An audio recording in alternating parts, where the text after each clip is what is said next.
Hello.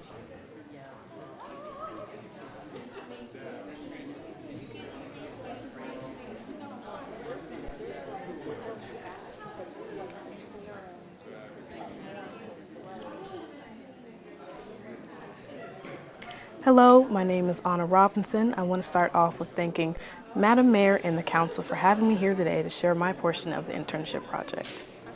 Starting off on my first slide, for the City of Delegation, I chose New York on the east side. For my second slide on my Good evening, Mayor and Council. So for the next 5 years, Good evening, Madam. Within my good evening.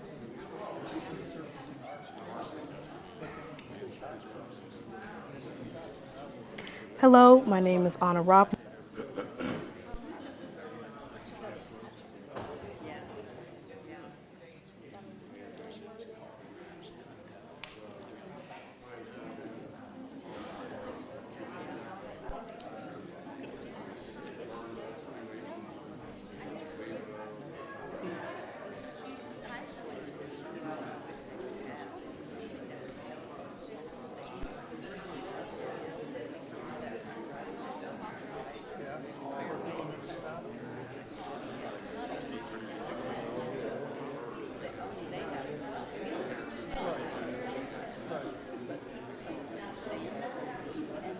Hello, my name.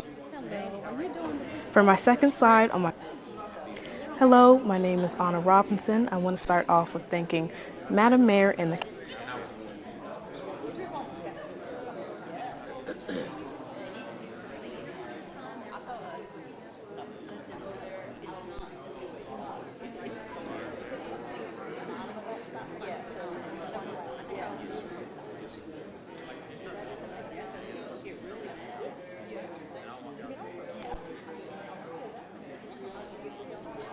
Hello, my name is Anna Robinson. I want to start off with For my second slide on my 5-year plan, for the sake of time, I'm going over year 1 and year 5. Good evening, Mayor and Council. So good.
It's okay, it's okay. We'll call to order the City of Douglasville City Council Legislative Work Session for tonight, which is Thursday, August the 3rd, 2023. We will have our invocation by Pastor Stephen Callies of First Church of Nazarene. After that, we'll have the Pledge of Allegiance, which will be led by the Mayor Pro Tem, City Council Member Terry Miller. Please stand for the invocation. Thanks again for the honor to be a part of your presidings. Once again, I always enjoy it. And if it's not out of order, just want to thank each of you for your faithfulness, your diligence, most of all your love for our city. And it shows in the work you do. Thank you so much. Our gracious Heavenly Father, we bow our heads and hearts before you this evening, thanking you for your goodness and your mercy and your grace. I thank you for this group that gathers this evening and for our leadership, and pray your anointing and blessings, Lord, as we look at the developments of our physical community as well as the population. We need your wisdom and we need your guidance. And I thank you for the provisions that you supply us with to make progress in our town. And on this hour, again, ask your blessing and your presence. I pray in Jesus' name, amen. Pledge allegiance to the flag of the United States of America, for which it stands, one nation, under God, indivisible, with liberty and justice for all.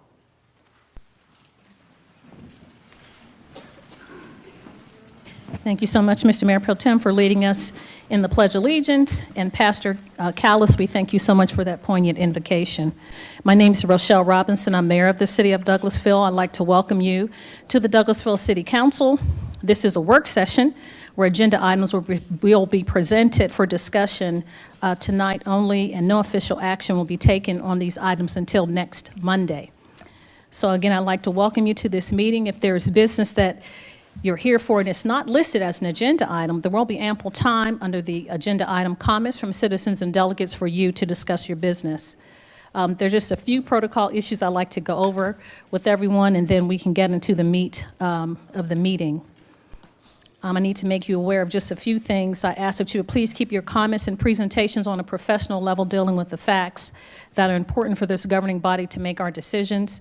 We will not consider comments that are be of a personal attack or individual or attack on any group of individuals. We ask that you would please keep your comments on a professional level. You'll receive a warning from the chair. If you deviate from this warning, a second deviation will result in us turning your microphone off. So we ask that everyone would please be civil. We just received the City of Civility from the state of Georgia for Georgia Municipal Association. So we just treat people like we want to be treated and try to be respectful when you make your comments.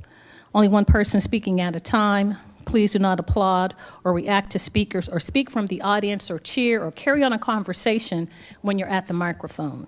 So we ask that you would please direct your comments to the chairperson and not have sidebar conversations when you're speaking in the microphone. I'll remind you that we're only required to accept public comments during the required public hearings. And if you have a cell phone or electronic device, I ask that you would please put those in silent mode or turn those off until after the meeting so they will not be disruptive. Now, the agenda items will be handled in the following manner. The committee chairperson will read the agenda item. Then that person representing that agenda item or applicant will make his or her presentation, and we'll receive the information then. Myself and council members will possibly ask clarifying questions. Now, if you're coming back for a return item, we ask that you would not repeat the same information, that you would just come to the microphone with new information. After that, the committee chairperson will ask for comments or statements from the audience, and that's where you can come and give us comments, new comments or information for those particular items. Each person has 5 minutes to speak. There is a totality of 20 minutes for those in favor of the item and 20 minutes for those in opposition. And each person has 5 minutes. If you have more than 4 or 5 people, you can split up your time, 3 minutes a person. But everyone has, each side has 20 minutes as a maximum. When you come to the microphone, please give us your name and address for the record. There are cards that you should fill out that are out on the desk. They're speaker cards. Please fill those cards out and give them to Miss Vicki Acker to my right with the mustard blazer on. Prior to coming to the podium, after you give her your card, again, give us your name and address for the record. And each person has 1 opportunity to speak. So this is not a question and answer format or debate. We're here just to hear the information, deliberate, and make our decision as we will vote next Monday. And if you have anything that's printed, we ask that you would please give that to Ms. Acker again, the city clerk. She will make copies and distribute the information to myself and council members. That's a lot of talking, and hopefully we're all on the same page. But just follow along. We do have the agenda that's printed above me, and/or you can pick up a printed copy, paper copy outside. So now we will follow the agenda as presented for tonight. Those were the announcements, and we have 2 presentations. I'm excited. This first presentation is a presentation from myself of a congratulatory letter recognizing Alpha Phi Alpha Fraternity Incorporated, the Rho Pi Lambda chapter, for their many years of community service in the city of Douglasville, and is presented to Mr. Rayford Holmes, Director of Community Involvement. And I know the president, Mr. Richard, is here as well, Mr. Randolph. But I will read the congratulatory letter, and we'll have a representative come forward. And after I read that, and the representative may have an opportunity to say whatever comments you would like, we'll have everyone that is here to receive the letter for Alpha Phi Alpha to come forward, and we'll take a picture with you all and the council and myself. The letter reads, Office of the Mayor, Rochelle Robinson. Dear members of Alpha Phi Alpha Fraternity Incorporated, Rho Pi Lambda Chapter, on behalf of the City of Douglasville, Douglasville staff and residents, I want to extend my congratulations as you celebrate your 15 years of service to the communities of Douglas, Paulding, and Carroll counties. What a momentous occasion to celebrate. Thank you for serving our community through special programs like My Brother's Keeper, Project Alpha, Breakfast with the Easter Bunny, and our police department's Youth Against Violence program, among others. With the beautification being an important issue, I'm so thankful that you all have adopted Campbellton Street through our Adopt a Street program with the Main Street Douglasville's Keep Douglasville Beautiful program. Thank you for helping keeping our community beautiful. It is so encouraging to see members such as yourselves out contributing to the greatness of our community. Thank you again for all that you do. Congratulations on these 15 years, and we look forward to seeing the 15 years beyond and what you're capable of doing. I don't know why that said that. Okay, thank you so much. So let's give Alpha Phi Alpha a hand clap. And Mr. Randolph, you can come and talk to us. I know you all just celebrated a convention in Dallas, I believe. Yes, and so you can talk to us a little bit, if you don't mind, just sharing about, I know you all are the first African-American fraternity founded in 1906, or Cornell University. So if you just talk to us a little bit about general and then what you all have been doing for 15 years here. This was just a little peek. Yes, sir. Madam Mayor, thank you. City Council, thank you. And those esteemed people that are part of our community in Douglas County and Douglasville, we humbly thank you as your humble servants. Yes, sir. On behalf of our General President, Dr. Willie Lunzer, our Southern Regional Vice President, Cecil Howard, our district representative is James Ford. Yes, sir. Our chapter, Alpha Phi Alpha, Rho Pi Lambda's chapter.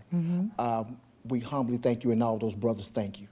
Alpha Phi Alpha Fraternity Incorporated started in December the 4th, 1906 on an ice cold Tuesday on the campus of Cornell University in Ithaca, New York. we started as a response to the Niagara movement. The young college students wanted to get involved with what was going on in the world and be a positive change. Since starting on July the 21st in 2008, by the spirited vision of our beloved brother, Dr. Saeed Sewell, who is here with me today. Wow. We saw that there was a growth in the west side of the state of Georgia, but there was no Alpha. So we came forward to be one of the premier fraternities amongst the D9 Yes, sir. to represent an advocacy in our area, and we thank you for allowing us to do that. We enjoy doing breakfast with the bunny. We enjoy doing our voteless people with the hopeless people, get out and vote. We enjoy Brothers Keeper, where we take care of our older brothers. We think being able to do Project Alpha, which is an opportunity to talk to young men about sex and about learning and about growing and about hygiene. Thank you for that opportunity. Thank you for allowing us to serve the citizens of Douglas County. And on behalf of my great chapter, the 670th House of Alpha, we humbly say thank you to you all. Thank you so much, Brother Randolph. I know he is, we don't want to go, well, we stay safe, because you're over in the district. Where are you in your job that you do? I'm going to tell all your business, but. My my profession? Yes, sir. I am the Executive Deputy Chief of Investigations at the Fulton County District Attorney's Office. Yes, sir. So we're going to stay safe, but we know you're over here keeping us safe, and we see a difference on Campbellton Street. So thank you all for adopting that street and cleaning that street up. So we'll ask that you would have your brothers come forward, and thank you for the founder coming. I didn't know you were the founder. Yes. In 2008 for this chapter. So we'll have you all come forward, and the council will come around. I don't know if you all want to say anything or if we just want to take a picture. I'm just going to say that pretty excited. Your group started in Cornell University, and I went to grad school in Syracuse, and I know that it's a bit cold up there, but the 6 weeks of summer and spring are absolutely beautiful. Yes. The 6 weeks. So you completely understand that ice cold Tuesday. Yeah, the ice cold I Tuesday. do understand it. Okay, any other comments? Oh, Dr. Burdanley? Okay. Thank you so much for what you do in our community and what you are doing to continue to serve those that will increase the quality of life for all of them. Thank you. Thank you. All right, let's give them a hand, and the council, myself, will come around.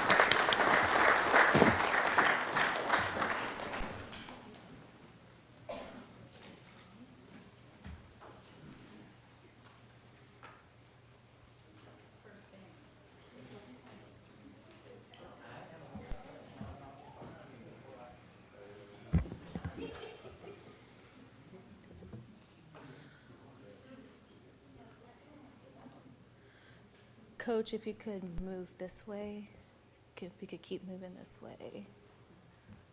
Right there.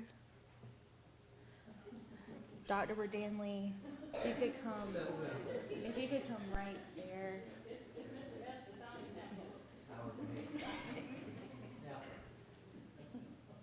All right, on the count of 3, 1, 2, 3, and one more, 1, 2, 3. And one more, 1, 2, 3. All right.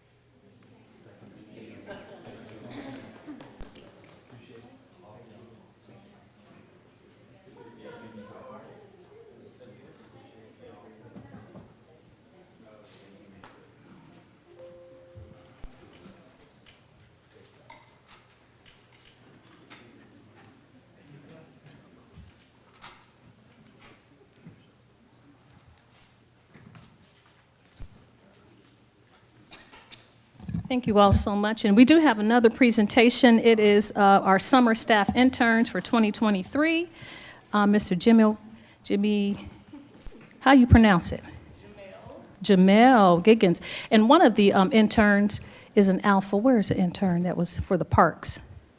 Did he show himself? He's not here with us he's today. the only Alpha this, and he's not even here. But anyway, he's an Alpha. We have to get him in the graduate chapter. What school did he go to? Is he still? He's going to present. Are you going to show it? Okay, so we need to get him connected up, so continue service. Yes, sir, okay. We'll have our presentation of the summer staff and interns. We appreciate our city manager, our deputy city manager, helping to get this program started about 6 years ago when I asked for you all to help me, that you all put this vision and put feet on it, and it's been running ever since. So we're excited to hear and see about our interns. Absolutely. Jamel Juggins, 6695 Church Street. I am the Senior HR Generalist for here at the City of Douglasville. Good evening, Madam Mayor, City Council, City Manager, Deputy City Manager, and Assistant City Manager as well. As you're aware, our internship program for 2023 started on May 23rd, and it will come to an end tomorrow, August 4th. This has been a bittersweet week for us as we bid them for farewell. I'm sorry, let me slow down. This afternoon, the interns and summer staff, collectively known as the Triumphant 10, would like to share their experiences with you by highlighting some of their projects, accomplishments, key takeaways, and their 5-year plan. The first 3 presentations will be video presentations, as these individuals have already departed for school. We would like to invite you all to come take a seat on the front row and witness the Douglasville delegation.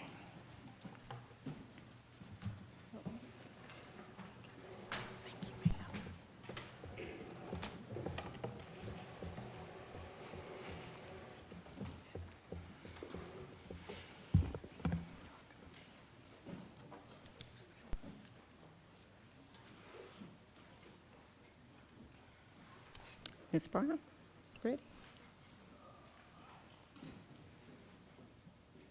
Oh, I'm sorry, Ms. Brown. Let me do let's start over.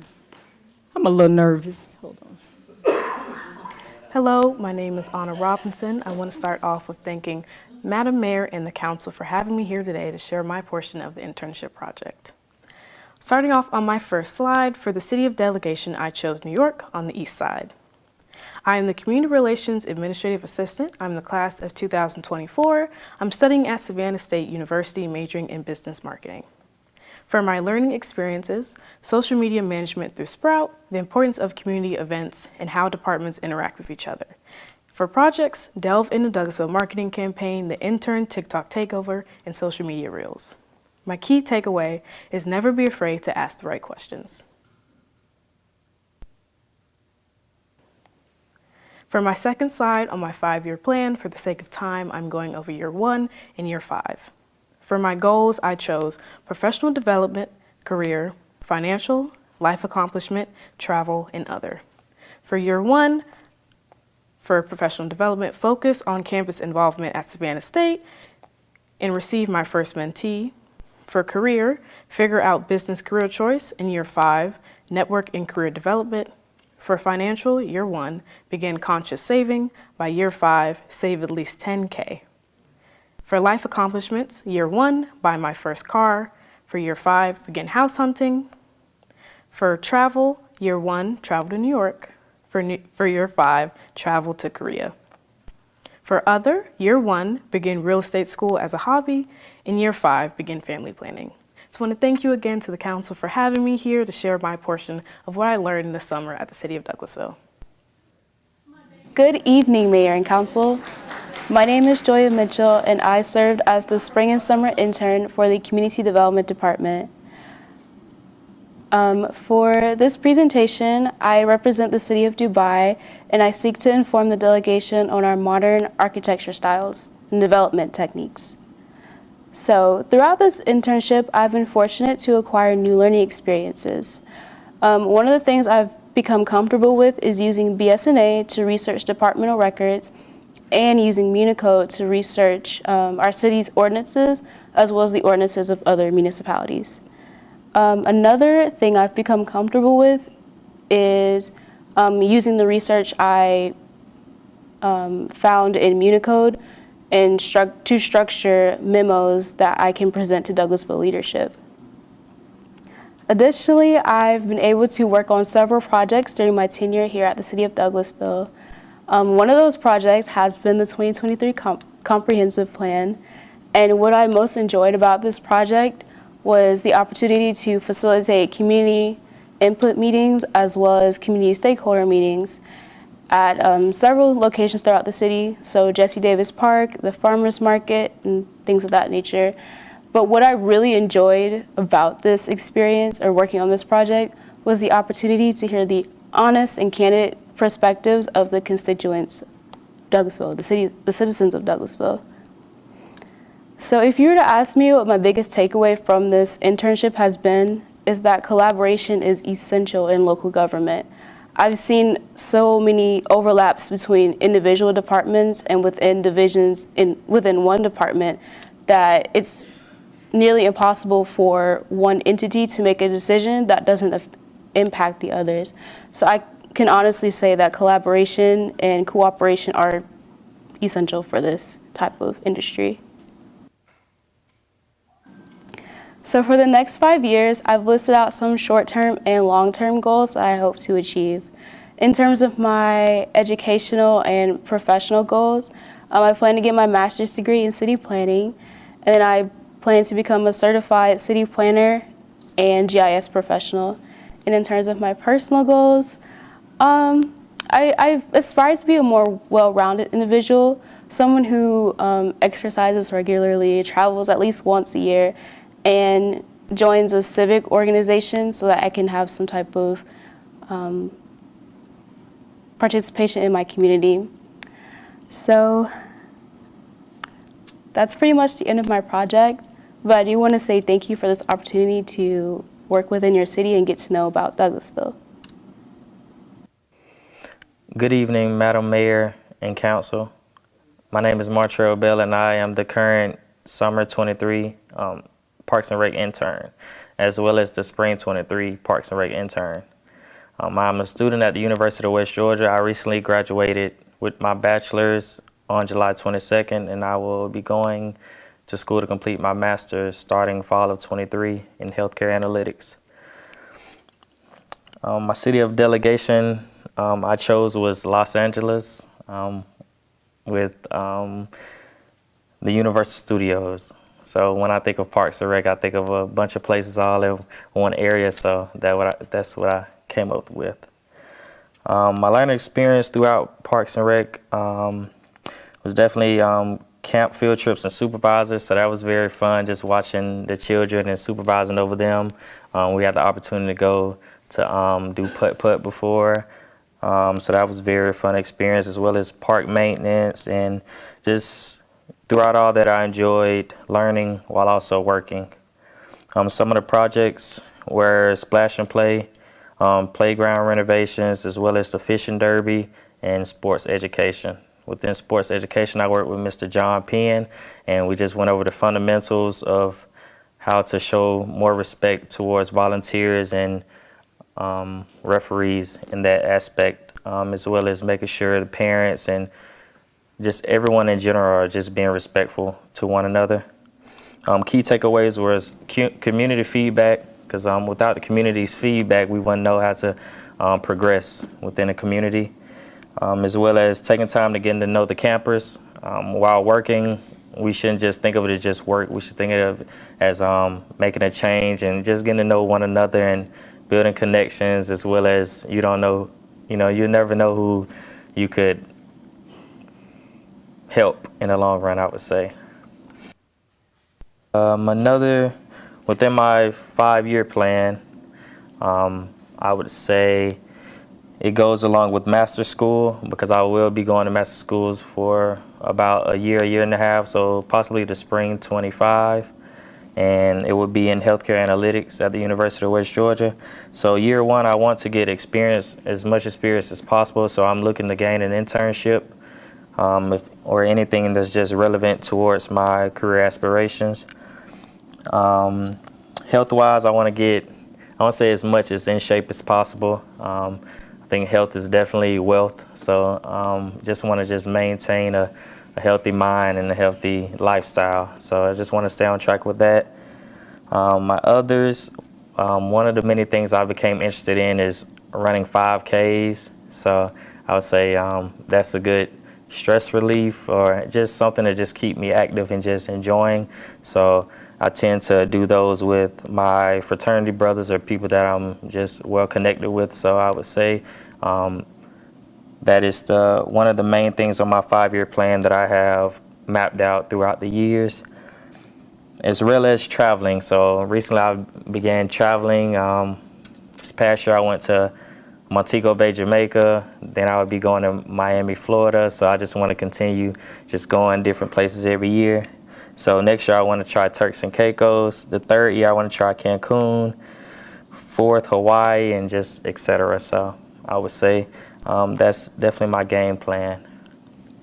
And I want to just take this time to say thank you, everyone, for allowing me to be part of the family and taking me in and having a great experience within Parks and Rec. So I want to say thank you to all the Parks and Rec employees and to Mr. Chris Bass.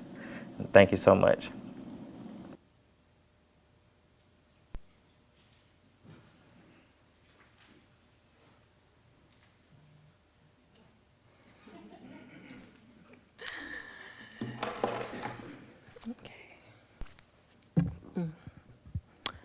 Hello, Mayor and Council. My name is Anna Brown. I am the Conference Center and Tourism Intern for Spring and Summer 2023.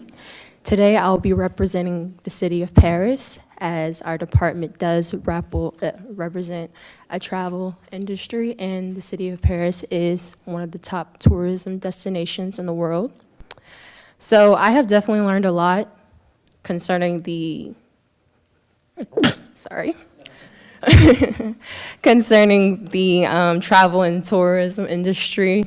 So my learning experience, I have learned to do social media content as well as understanding motel and hotel tax. I was able to understand the dimensions of a CVB operation as well as like what's essential, what's important to learn, like, hey, what can attract people to this place and that place as far as like what we can do to help engage with the community. Sports tourism is a really big thing. A lot of people basically come to different cities or states just for sports alone. It garners so much revenue and as well as just brings communities together.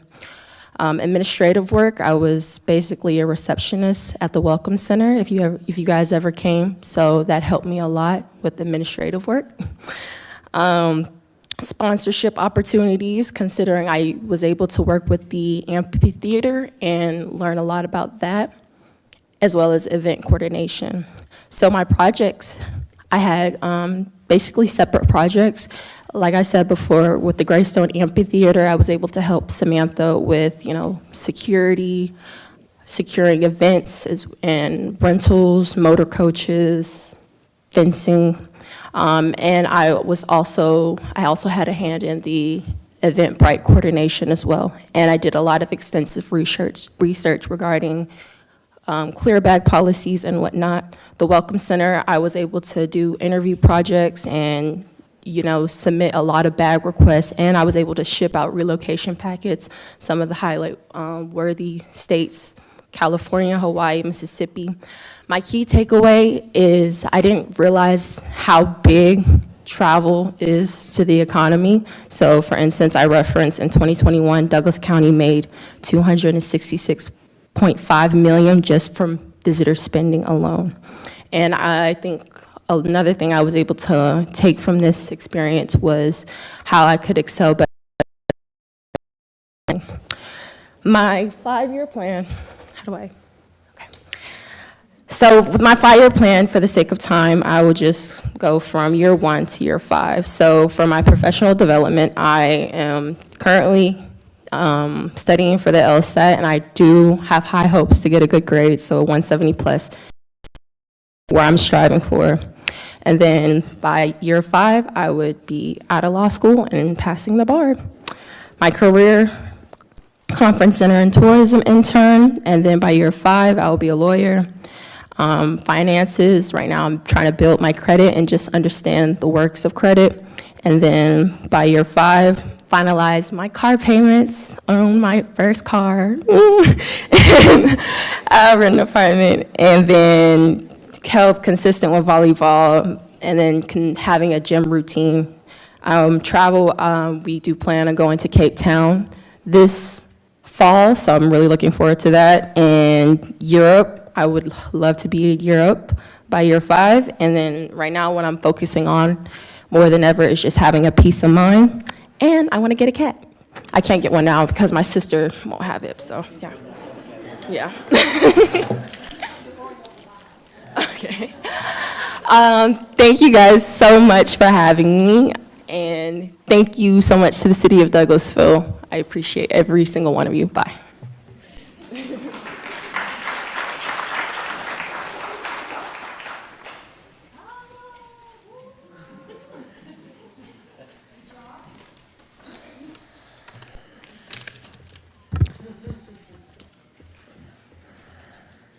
Good evening, Madam Mayor and Council.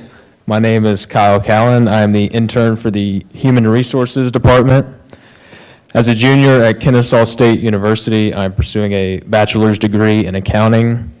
I've chosen the city of Tokyo as the city that best represents the Human Resources Department.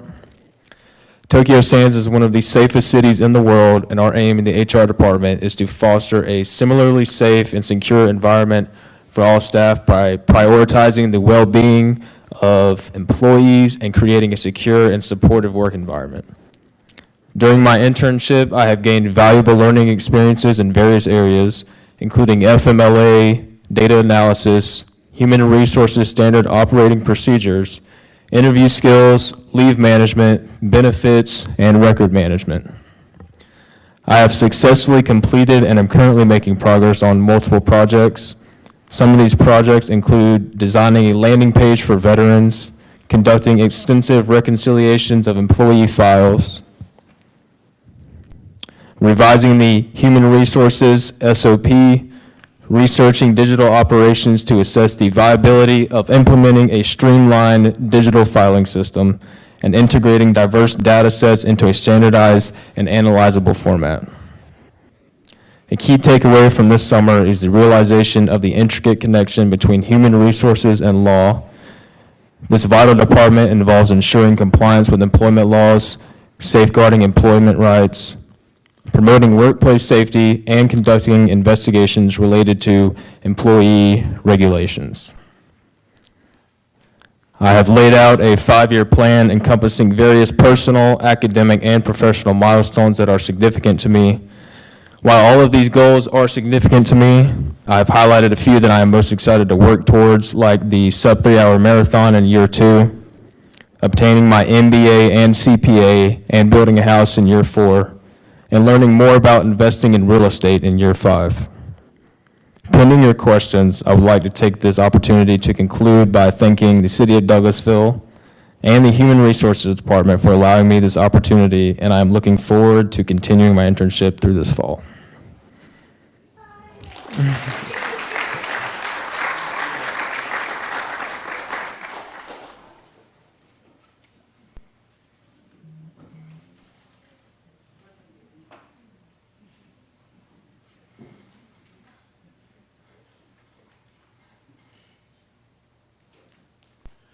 Good evening, Madam Mayor and Council. My name is Isaac Joseph. I am the finance intern. I chose the City of Hong Kong to represent the finance department because the City of Hong Kong is a regional powerhouse in the finance industry, and they have a lot of importance in the financial markets. My internship here at the City of Douglasville, I had a lot of experiences that just helped me improve myself in my career, which is, basically let me start again. I had a lot of help just improving myself, not only as a person, but also in my career, where I learned different skill sets. I learned how to engage with people. I learned how to just use different tools to understand and to do data analysis. I also got the chance and opportunity to speak to different figures inside of the City of Douglasville to present to them and to understand how they do their work. A key takeaway that I had was an understanding of how the city functions. In school, you don't really get an understanding of how it really works. You don't really see how it operates. You're not really taught how it's run. Having this opportunity to work with the city, you get to see behind the curtain and to understand what everybody does. And I feel like it's very important, not only for my career, but also as a citizen, to be able to understand how I could help improve my community. For my 5-year plan, as I've learned growing up and just becoming an adult, you make a 5-year plan and you don't do any of it. So if none of it happens, so this is all tentative pretty much. Like this is, I would like to start my MBA starting next spring. That would be hopefully at the University of West Georgia where I graduated. I also graduated with my bachelor's earlier this summer. I'll get my MBA next spring. For career-wise, I'm hoping to get into into consulting, but I'm also keeping an open mind. I did apply for a GIS technician position here at the city of Douglasville, so I think that says so much about, just putting it out there, you guys, I think that speaks to how well this this intern program has ran, because I would really enjoyed working here and I would love to continue working here. I have a lot of travel on my 5-year plan and hopefully I get to do a lot of it, but it's also just something that I understand that it may not happen. I also put a lot of marathons and doing an Ironman on there. That's the tentative part.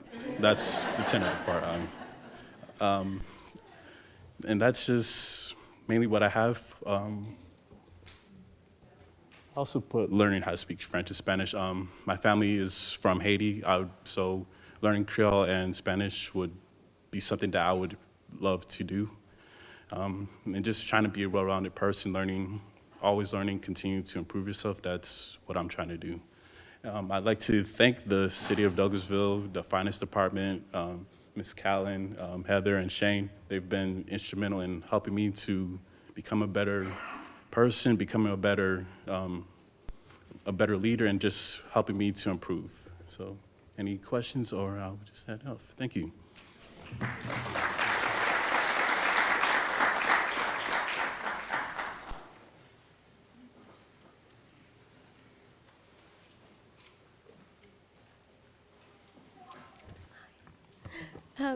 Good evening, Mayor and Council. Anna and I chose New York as our city to represent community relations because of its hustle and bustle, its reputation as a melting pot, and because it's the location of most major news station headquarters. Community relations is similar to a news station because its responsibility is to distribute information to citizens. Anna represented the east side of New York, and being the graphic design intern, I represented the more creative west side. This internship experience exceeded my expectations by giving me the chance to exercise my creative muscles and helping me learn valuable new skills. One of my biggest learning experiences was figuring out how to adapt my design style to the already existing city branding guidelines. The largest project that Anna and I tackled this summer was Delve into Douglasville, a marketing campaign which focused on answering citizens' frequently asked questions. And by conducting departmental interviews to identify information gaps, we created content to bridge those gaps. One of my key takeaways from this summer, out of many, was the importance of a good team. Everyone in the Community Relations Department has their own specialty and works together efficiently to get things done. They served as a great example to me of what a good team looks like and how much they can accomplish. Moving on to my 5-year plan. My main goal right now is to focus on college, as I still have 3 years left until I complete my bachelor's degree. Next year, I plan on applying to the Denning Technology and Management program to receive a minor in business and technology. The summer after that, I plan on studying abroad at Oxford. And after that summer, I'll be running for the position of president of a club called IDSA, which stands for Industrial Designers Society of America. I currently have a design blog where I write about my experience in design school and post related content on LinkedIn almost every day. I plan on monetizing that blog sometime next year and slowly scaling it until one day, God willing, since this is all very tentative, it becomes a brand that my own design firm can live under. Just want to say thank you to the City of Douglasville, all of you in the Community Relations Department. You guys are amazing. I'm going to miss you so much. It's a great internship program that you've created here, so thank you for that. Any questions? Yes, ma'am, I am. It's a lot. It's fun, though. I can't wait to go back. I've got 2 weeks, and then I'll be back on campus. So, any questions? No? Okay.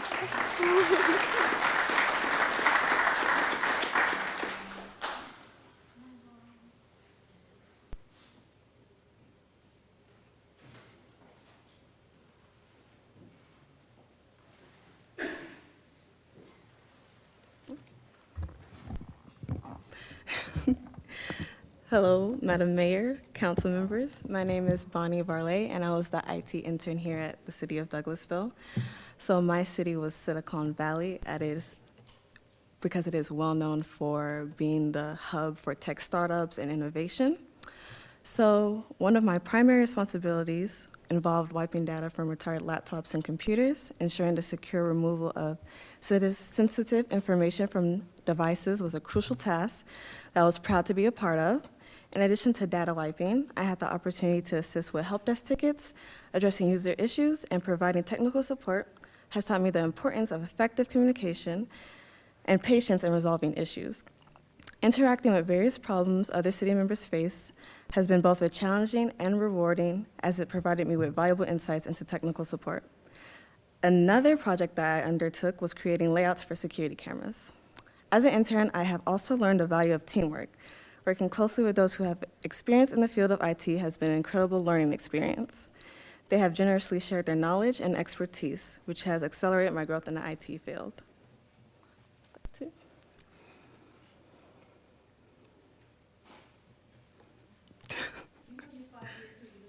Yeah, I do. Okay, so one of my aspirations is to apply to law school. The study of law has always fascinated me, and I am passionate about the potential to bridge the gap between the legal system and the ever-evolving realm of technology. I hope to be involved in fields such as data privacy, cybersecurity, intellectual property in the digital age, and the regulation of emerging technologies. By combining my IT background with the legal world, I could help individuals and organizations navigate the legal complexities in the tech domain, ensuring they comply with regulations while innovating responsibly. However, life is not just about academic and professional pursuits. It is also about exploring and broadening one's horizons. For me, this will include visiting places such as my parents' home country of Côte d'Ivoire and places like the UK, as well as devoting time to my health and personal finances. In conclusion, I am grateful for the opportunities and support that Douglasville has provided me, and I will carry these lessons with me here in the future. Thank you.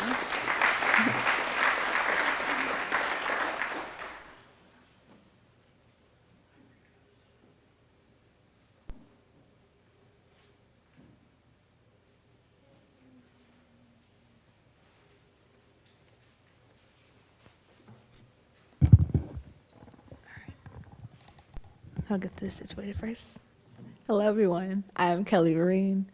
I was the city manager's office intern for this past spring and summer of 2023.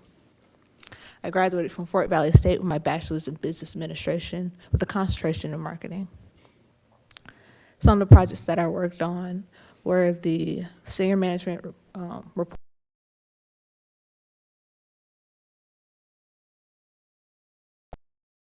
to workload lighter. Moving on to my 5-year plan.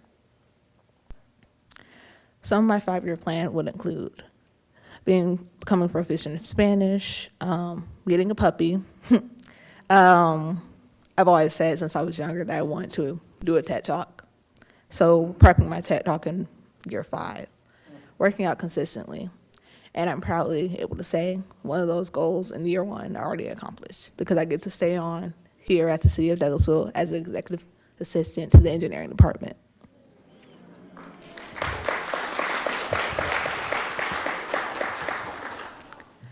And to finish up, to keep things short, not gonna try. It's more sweet than bitter, of course, but I want to say a special thank you to the City of Douglasville for this opportunity. It's been wonderful to get to know my fellow interns. It's been wonderful to be in the city manager's office. Even though I'm only 2 doors down, you all have been so kind, so welcoming. Thank you so much for your consideration, for your continued support, and all the things that you taught me. Thank you.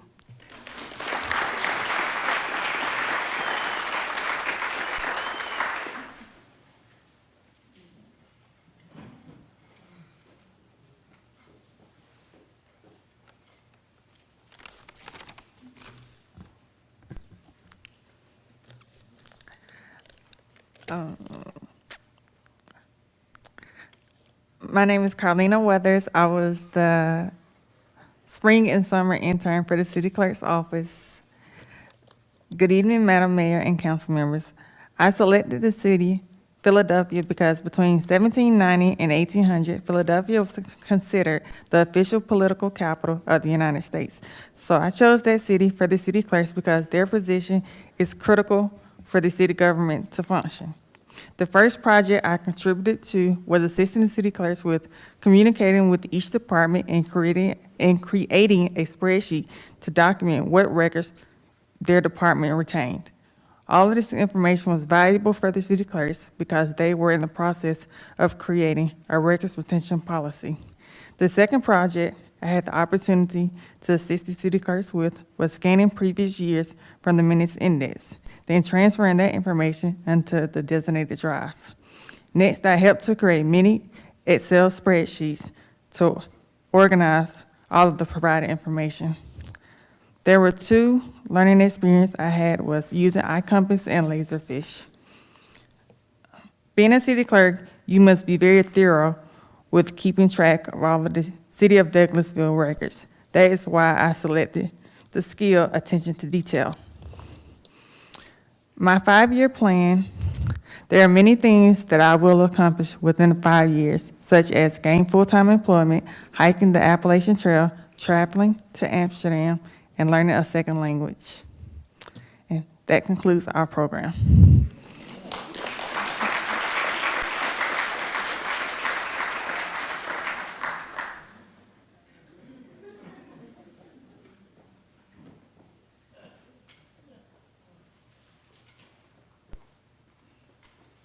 Thank you all for giving our interns the opportunity to present what they've learned and their key takeaways. This is an excellent program.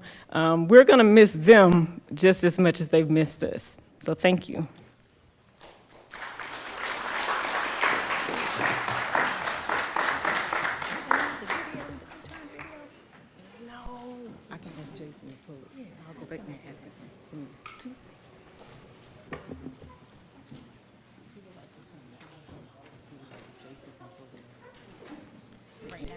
I think so. I think so.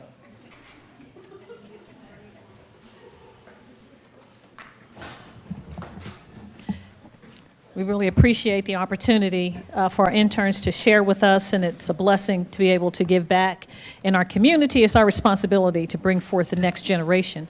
And we've had some great hires from the internship program over these past 6 years. So we will move on. Those were our announcements and presentations, and now we'll go to each committee and have a, if you have business from that committee, we'll have you report. So the first committee is Economic Development Committee. That's chaired by Mayor Pro Tem City Councilmember Terry Miller. Thank you, Madam Mayor. We have no business at this time under the Economic Development Committee. Thank you so much, Mayor Pro Tem. Finance Committee, chaired by Councilmember Mark Adams.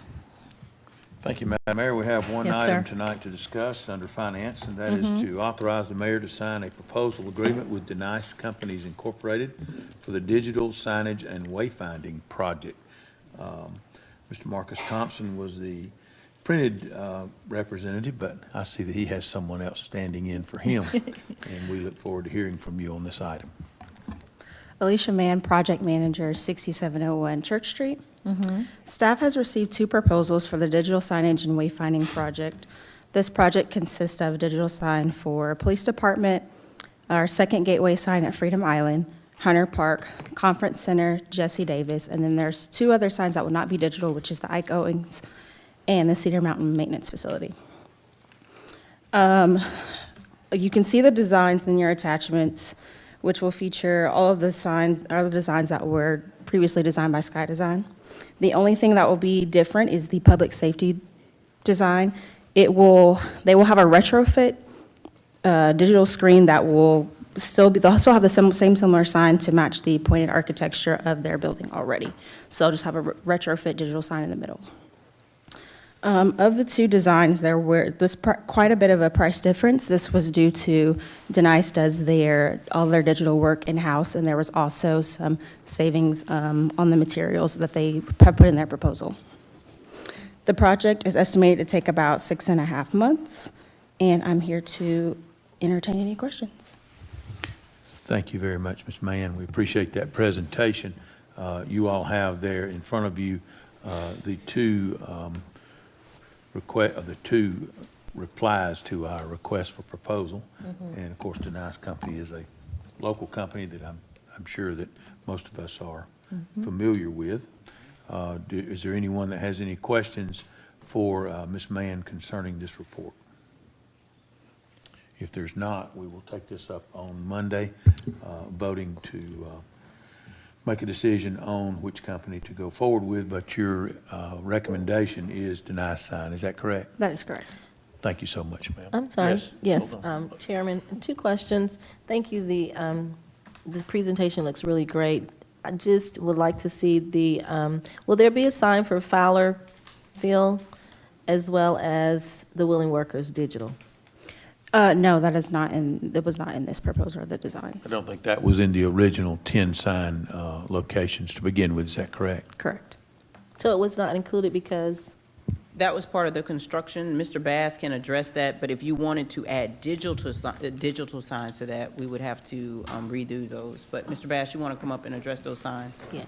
And I know that the old sign at Willing Workers is already there. Just wanted to make sure if we're doing the comprehensive, I'm sorry, go ahead, Mr. Bass. Yes, ma'am. We actually already replaced the sign at Fowler Field to match the same concept. So Okay. it was done in conjunction with Willing Workers Park. All right, great. Yes, ma'am. So Willing Workers is done? So the Willing Workers has a sign that was redone like a while back, and has it been? Yes. It's been placed already? Yes, ma'am. It's already Oh, been placed perfect. along Okay. with Fowler Field, and it matches the same design. Great, all right, thank you. Yes, ma'am. No other questions, thank you, Chair. Madam Mayor? Thank you, Mr. Chairman, and thank you, Ms. Mann and our Parks Director, Mr. Bass. I'm looking at the farmer's market. It won't be a permanent sign. It's just a monument sign to show us the schematic. That's the digital sign. So the digital sign will have different things that are coming up in the city, just like the farmer's market sign. Yes, so the digital signs they'll be controlled remotely. So community relations will be able to control what goes up on the sign. So it's like a marketing tool, so we'll have different Correct. things will change during, okay. Correct. Thank you. Thank you, Mr. Chairman. Others? Anyone else?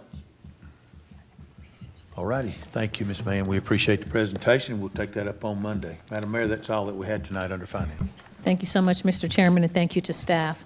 We'll move on then to the next item, number 17, which is Housing and Community Affairs Committee. That's chaired by Councilmember Dr. LaShawn Burdanley. Thank you, Madam Mayor, we have no business tonight under housing. Thank you so much. You're We'll move on then to Legislative and Intergovernmental Committee, chaired by Councilmember Samuel Davis. Item, Madam Mayor. And item A is appoint DeAndre Shepherd Fisher to serve a 3-year term on the Douglas County Library Board trustee, expiring July 1st, 2026. And we interviewed her the other day, and Ms. Jeffs. Okay. Good afternoon, Mayor and Council. Chelsea Jackson, 6695 Church Street. As Councilman Davis stated, we did interview Ms. Shepherd Fisher last week alongside one other individual. The other individual, she doesn't have the time commitment right now to actually serve on the board. I did let her know that we'll make sure that she gets on another board that works with her schedule. But we did interview Ms. Shepherd Fisher. She's very excited, very enthusiastic, very inquisitive to serve on this library board. And this will be for a 3-year term expiring July 1st, 2026. Okay, thank you. Any questions from Mayor and Council? If not, I would like to put this on a consent agenda for Monday. Looks like it's a go, Councilman Davis. That's all I have. Thank you. Thank you. Thank you, Councilman Davis, and thank you to our Deputy City Manager, Ms. Chelsea Jackson. We'll move on then to Personnel and Organization Committee. That's chaired by Councilmember Chris Watts. Thank you, Madam Mayor. You're welcome. And we have 2 items tonight to talk about. Item A is to adopt an ordinance to amend Section 11-11 of the Personnel Policies and Procedures for the City of Douglasville to revise the sick leave buyback program requirements for employees, and Ms. Austin Bing will handle this. Okay. Thank you, Mr. Chairman. Tia Austin Bing, 6695 Church Street, Human Resources Department. Good evening, Madam Mayor and Council. Good evening. This first item before you, if you would, your attachment that is labeled draft for you to follow along. This is a recommendation to update our personnel policies and procedures as it relates to our annual sick leave buyback bonus program. This is a program that we've done each year for our employees that are eligible to sell back sick leave. There is an eligibility criteria for those employees with certain tenure, but if you would look at number 2, we have highlighted some items that we would like to change as it relates to the month that we typically have the buyback program. So removing this restriction from November every year would allow us to implement this program at different months, at earlier, whatever the city manager recommends for us. This is something that is in the budget each year that you would vote to approve. So the only change is just that we ask that we no longer have to abide by the November 1st date, but that we could possibly move it up. The eligible hours on the books have to be in as of June 1st. So anytime between June 1st and the end of the year, as the city manager recommends, we would like to be able to pay that program out and not just every November. So this would allow essentially for it to be moved up, to be paid sooner, which again helps with retention of our employees. So those are the main components of this change. I can take any questions. Thank you, Ms. Austin-Bing. Any questions or comments from Mayor and Council? All right. Item B, adopt an ordinance to amend Section 12-9 of the Personnel Policies and Procedures for the City of Douglasville to revise the severance pay period for appointed employees. Ms. Austin-Bing. Thank you, Mr. Chairman. Mayor and Council, this is also another update to the Personnel Policies and Procedures. If you would click on your red line attachment, this is relating to our severance for appointed-only employees. And what we are proposing and have researched is it is standard now to increase the weeks of severance for the tenured employees. Line number 1, basically, we were imposing a 2-week gross pay for appointed officials that were employed less than 5 years. We're recommending that we increase that to 30 days. Line number 2, for appointed employees that have been with us 5 years but less than 10, we are recommending 60 days of gross pay. And then on line number 3, for appointed employees that have been with us 10 years or more, we're recommending 90 days gross pay. So this is in line with where we want to be in local government. Just to remind you, this applies to appointed personnel, appointed employees, should I say, appointed employees only. And I'll just remind you, we have currently in our policy city manager, deputy city manager, assistant city manager, police chief, city clerk, Parks and Rec director, community development director, community relations director, and court services administrator. Those are all of our appointed employees. And so this would be if, for some reason, you wanted to involuntarily part ways or separate for cause, this would allow for those pay provisions for those employees. So we wanted to increase it. So I'll take any questions if you have any.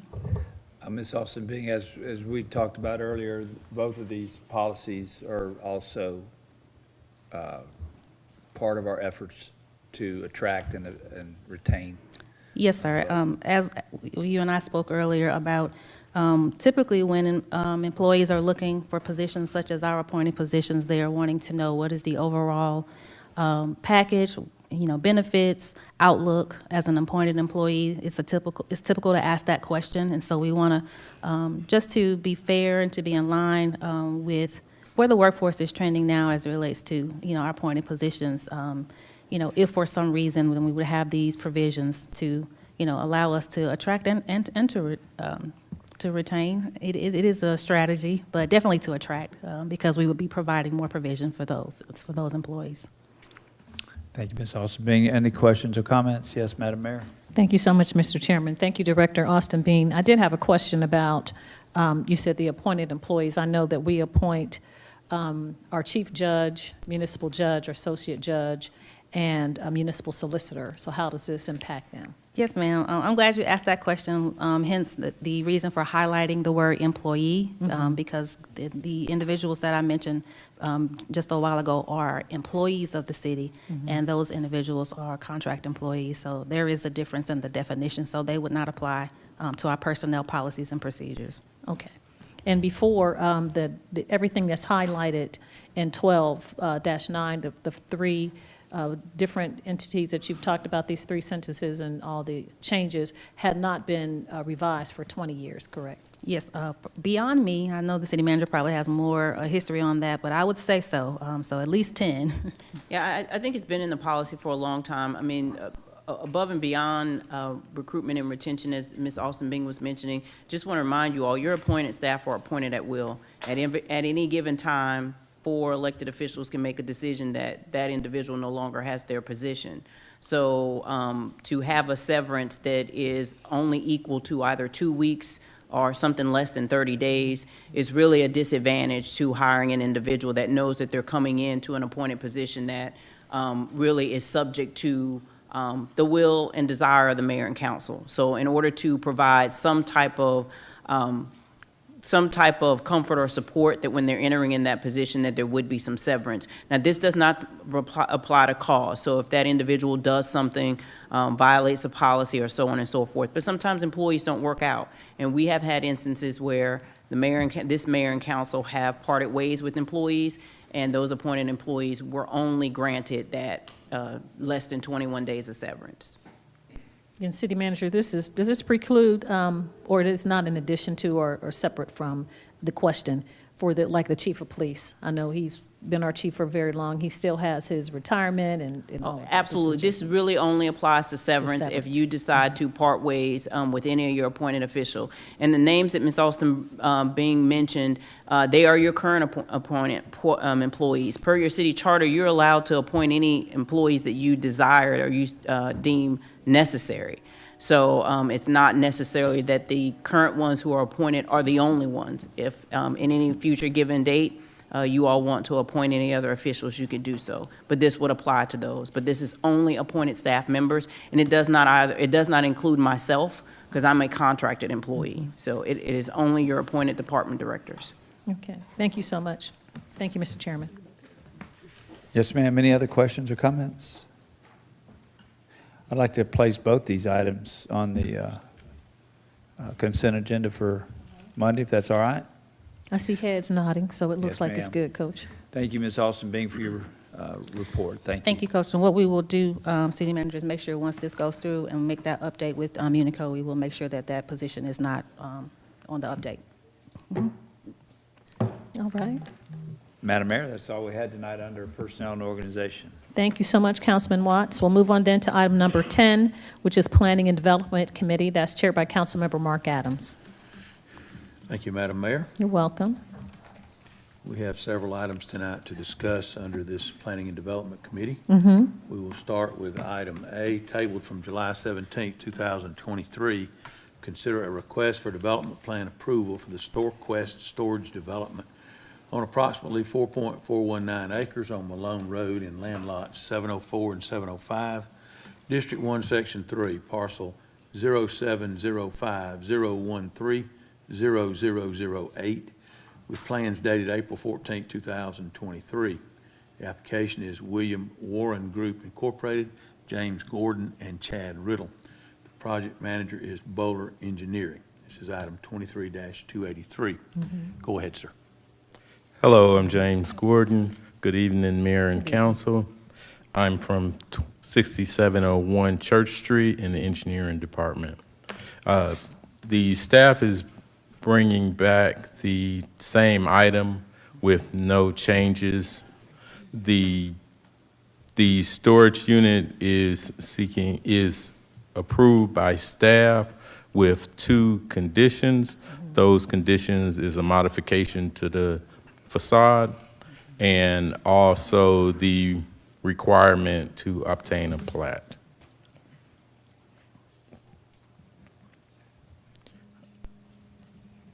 All right, thank you very much. We appreciate your information to us once again, Mr. Gordon. Let me remind everyone, this is an item that is not a public hearing. We did give opportunity in the last 2 meetings before this was tabled for public input and citizen comments. But this is not one which it is required to be allowed.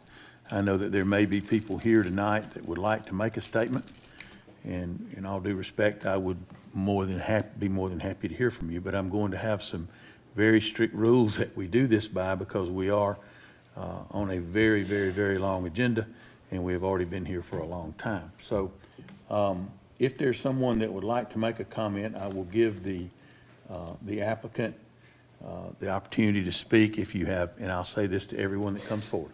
If you have new information from a different individual or a different question, we'll be glad to hear it. We are not required to do this, but I do want to include the community because I know this has been somewhat of a point of contention. The property is zoned. The property does not have to go through rezoning. It is a development plan approval request, okay?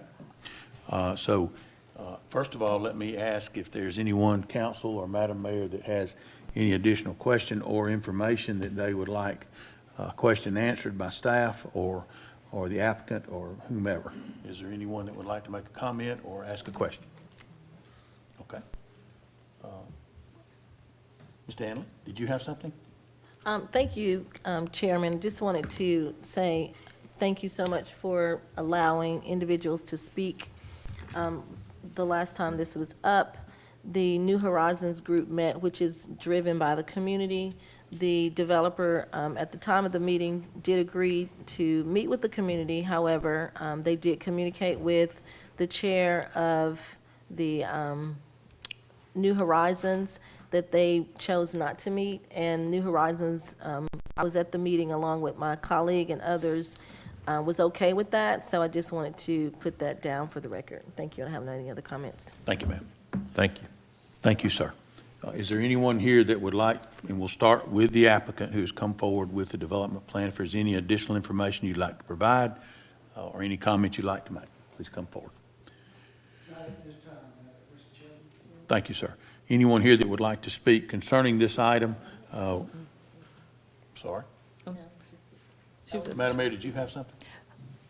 No, my comment was speaking from the audience or come to the podium and state your name and speak. If you want to. Okay. I'll forego that in the essence of That's time. fine, Yeah, sure. Sure. All right, anyone like to come forward, give us your name and address for the record? We'd love to hear from you. As our mayor has already mentioned, we're going to use this as if we had this in a public hearing, so you would have 5 minutes individually to speak, a total of 20 minutes for persons either speaking for or against, and we'll move on. Anyone? Okay, please come forward.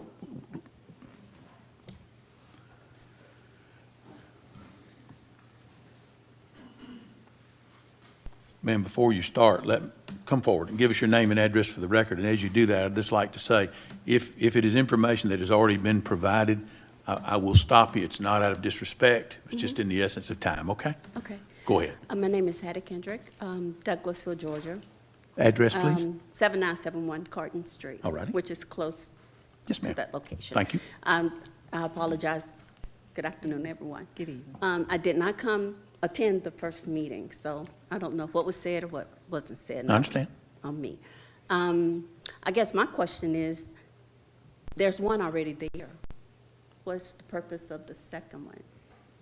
Storage. I mean, Well, I would assume, ma'am, that it would be for the demand for the coming development, the new homes that have been developed and built there.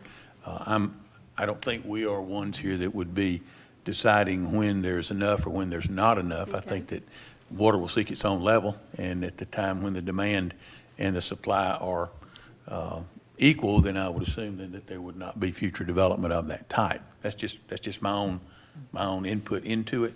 I don't think we're here to decide whether or not there are too many or there are not enough. Demand and supply would seek that, and as I've said, this property was already zoned for something like this. okay, I guess my second objection would be that, it's just a large area, 4 acres. Just big. That's really all I had to say. Not a problem. Thank you. Thank you for your comment. Anyone else? We're going to move quickly, folks. Anyone else have anything that they would like to comment on this item? Okay. Madam Mayor, I don't see anyone else, so I'm going to move forward. We'll take this up on Monday for a vote, okay? Thank Thank you, you. sir. Appreciate that. Thank you. Thank you, Mr. Gordon. Item B, consider a request for development plan approval for a townhouse development on 11.78 acres on West Strickland Street in land lots 192 and 193, District 2, Section 5. Parcel ID is 0193025A004. Plans dated July 7, 2023. Application by George Hovis with SEH Holdings Incorporated. Mr. Thompson, you going to help us with this item? Yes, sir. Marcus Thompson, City Engineer, 6701 Church Street, Douglasville, Georgia, 30134. Good evening, Madam Mayor and Council. All right, so we have a project that involves constructing a townhome development that totals 91 units, which are front-loaded with a single-car garage. The site plan indicates one access point to the property from West Strickland Street. The development meets the minimum parking requirements for townhome uses, which is at 2 parking spaces per unit and includes an additional 27 off-street parking spaces. The proposed facade materials include a combination of brick, stone, cement siding, which totals about 75% of the overall exterior, and 25% of cementitious shake. I have attached the application site plan and exterior elevations plan with the material percentage table shown. City staff has reviewed all submittals and we recommend approval of this development. We do have the applicant here. Thank you, Mr. Thompson. To answer Is there any anything that questions. the applicant would like to say concerning the development? If so, we have your development plan here in front of us. Questions or comments that council or Madam Mayor may have, if you'd like to make a comment, or just be prepared now with your questions. Madam Mayor, go ahead as Yes, they sir. approach. I did have a question. I know we've had this applicant, good evening, come before us before, and we did have concerns about the historic grave site on the area. So I was just wondering if that has been addressed or if we had any buy-in. We'll allow the applicant to. So that's just a question to put in your mind once you do your presentation. I'm not Thank you, going to do Mrs. a full presentation in the essence of time because my name is Michelle McCauley. I work with Gaskins LaCroix. We're located at 3475 Corporate Way in Duluth, Georgia. This project, as you mentioned, Mayor, has been before you a couple of times and has not changed since that time. I'm going to move forward to the site plan. But as we mentioned before, this is a property that has a current historic home, and the development will be surrounding that historic home and preserving that historic home, which we donated to a local nonprofit, which is the Share House. On this piece of property, I don't know if it'll come up, but this is the cemetery that you mentioned is right here, I believe. It is not a part of the project. Okay. So there's, that is associated with that historic house, but I believe that cemetery is owned by the city. So we appreciate all the support we've been receiving through this entitlement process. We look forward to it. The homes will be in the same character as the historic home and should be a beautiful community for you. Any other questions? Yes, Mr. Mayor Pro Tem, go ahead. Thank you, Mr. Chair. I'm pretty sure you might have answered this the first time that you presented this, but I'm not sure I remember. What was the reason why that Second Street doesn't come all the way down to Strickland? Why, providing a second end? It's for, well, because of the existing house that's there and for the open space. The intent was to try to protect the look of, so if you were to drive down West Strickland, you have this viewpoint into the historic home. So the way the layout works out to protect that sort of view shed and that open space in the front is why we only have one point of access. We're not required by fire code to have a second point. I know. So you're saying you're protecting the view of the house that is completely blocked by the houses along the street that go in? No, sir. What I'm trying to say is that there's the lawn in front of the building there will be maintained, and that'll be Well, part of the HOAs. How would bringing a street down block the view? I'm not saying add more houses it's- along the street, just simply having a second egress out of that development. How would that harm No, it's just the an house? impact to the front and also maintaining that open space, which we are required to do. So it comes down to percentages, but this way that other driveways not added to the front street there. Okay. Other questions or comments? Coach Watts? Yes, thank you, Mr. Chairman. I can't remember, is this going to be an HOA community? Yes, it will be an HOA community. And I also trying to remember, was there some type of rental cap that was established? I didn't see it It's in not the- a part of the conditions of zoning for a rental cap. The community is for sale homes, but there's not a mandated rental cap for the community. Thank you. Other questions or comments? Yes, Madam Mayor. I apologize, Mr. Chairman. I should have remembered.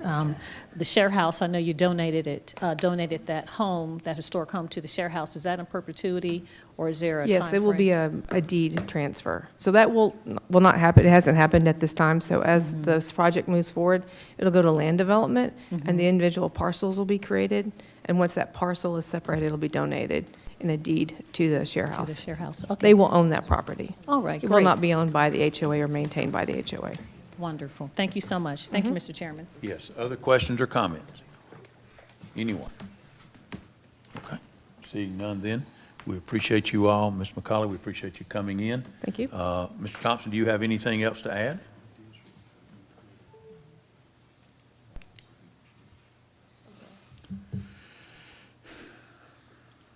Okay. Do I need to say that? Oh, no. Okay, sorry. Excuse me. Anything else? No, that was it. All righty, we'll take this up then on Monday for a vote concerning the development plan. Thank you. Thank you. To all of you. Thanks, Mr. Thompson. We're having some technical issues. I'm going to move on to item C. Consider request for development plan approval for a medical building for .92 acres on Doris Road, land lot 50, District 1, Section 5. Parcel ID numbers are 005, 001, 50115, and 005, 001, 50116. Plans dated June 6, 2023. Thank you, Madam Mayor. Application by the Coaction Development Group. Mr. Thompson? Yes, sir.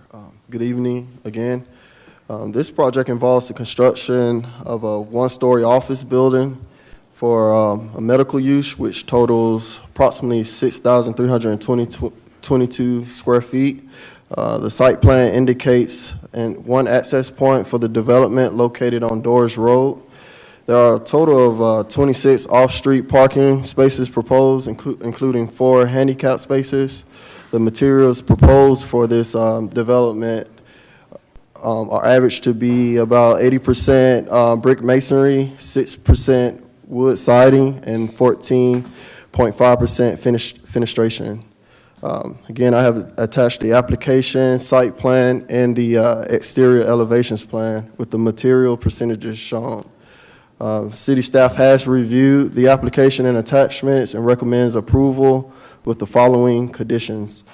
First, relocate the proposed transformer southeast of the facility to be a minimal of 10 feet from the proposed building. Second, provide a minimal turning radius of 32 feet throughout the site to allow easy access for fire apparatus, or to provide a turning analysis highlighting the appropriate travel path for this fire apparatus to ensure that that vehicle can maneuver easily throughout the site.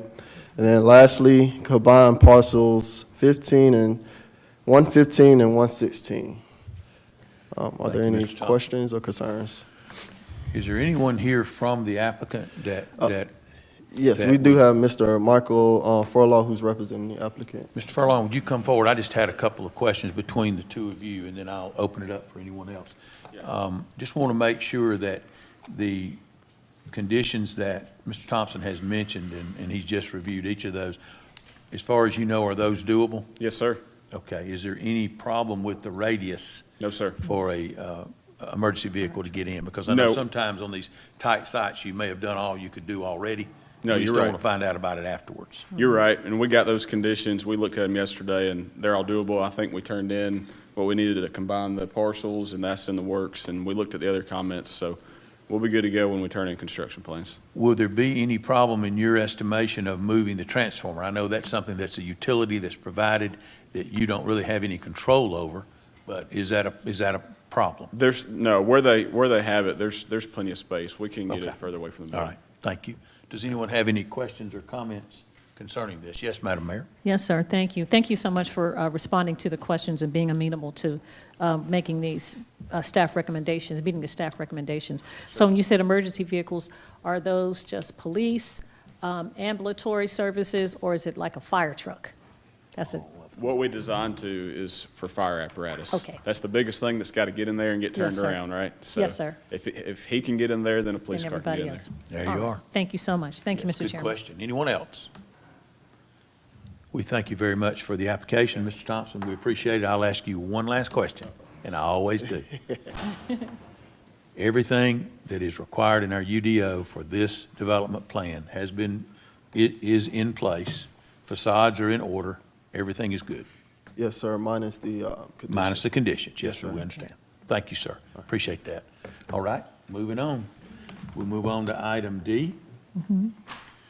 Hold a public hearing and consider a request for a change in zoning from PUD Planned Unit Development District to PUD Planned Unit Development District for 21.15 acres located on Slater Mill Road in Land Lot 80, District 1, Section 5, parcel ID 00800150047. Application by Planners and Engineers Collaborative, care of Mr. Ken Wood. Ms. Jackson. Hello, Marissa Jackson, Planning and Zoning Administrator, 6701 Church Street. This is a request for rezoning. It's currently zoned PUD with the commercial-based zoning. The applicant would like to rezone it, still PUD, but with the residential-based zoning to facilitate the development of 95 single-family homes. It's located at the intersection of Slater Mill Road and Shawnee Trail. The proposed primary entrance is on Slater Mill, and then there's an emergency-only access on Shawnee Trail. The adjacent zonings are residential uses, there are also some adjacent parcels that are in the unincorporated area of Douglas County. This would be a downzoning from what is currently entitled, which is commercial, but it's still not in compliance with the future land use plan. The future land use here is low-density residential, and that's 2 units per acre. The applicant is proposing about 4.5 units per acre. If approved, there are some conditions in the staff report that staff would recommend.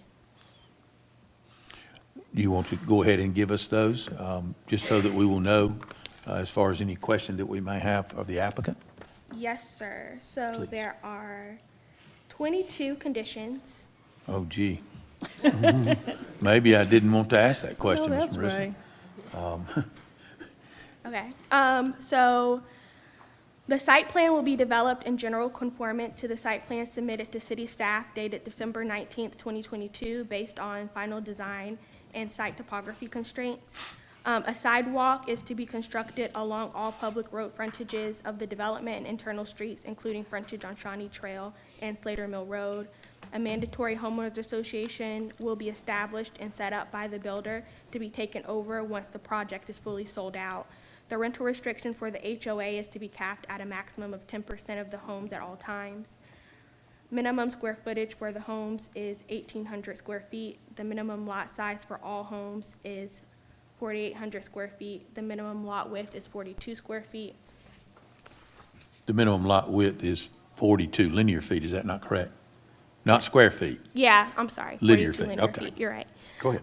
Elevations are to be cementitious material and consist of a combination of brick, stone, shake, hardy panels, hardy plank, or real stucco. No vinyl siding or synthetic stucco is allowed on the homes. Elevations are conceptual as shown. Final elevations will be submitted to the Community Development Director for approval at the time of land disturbance permit.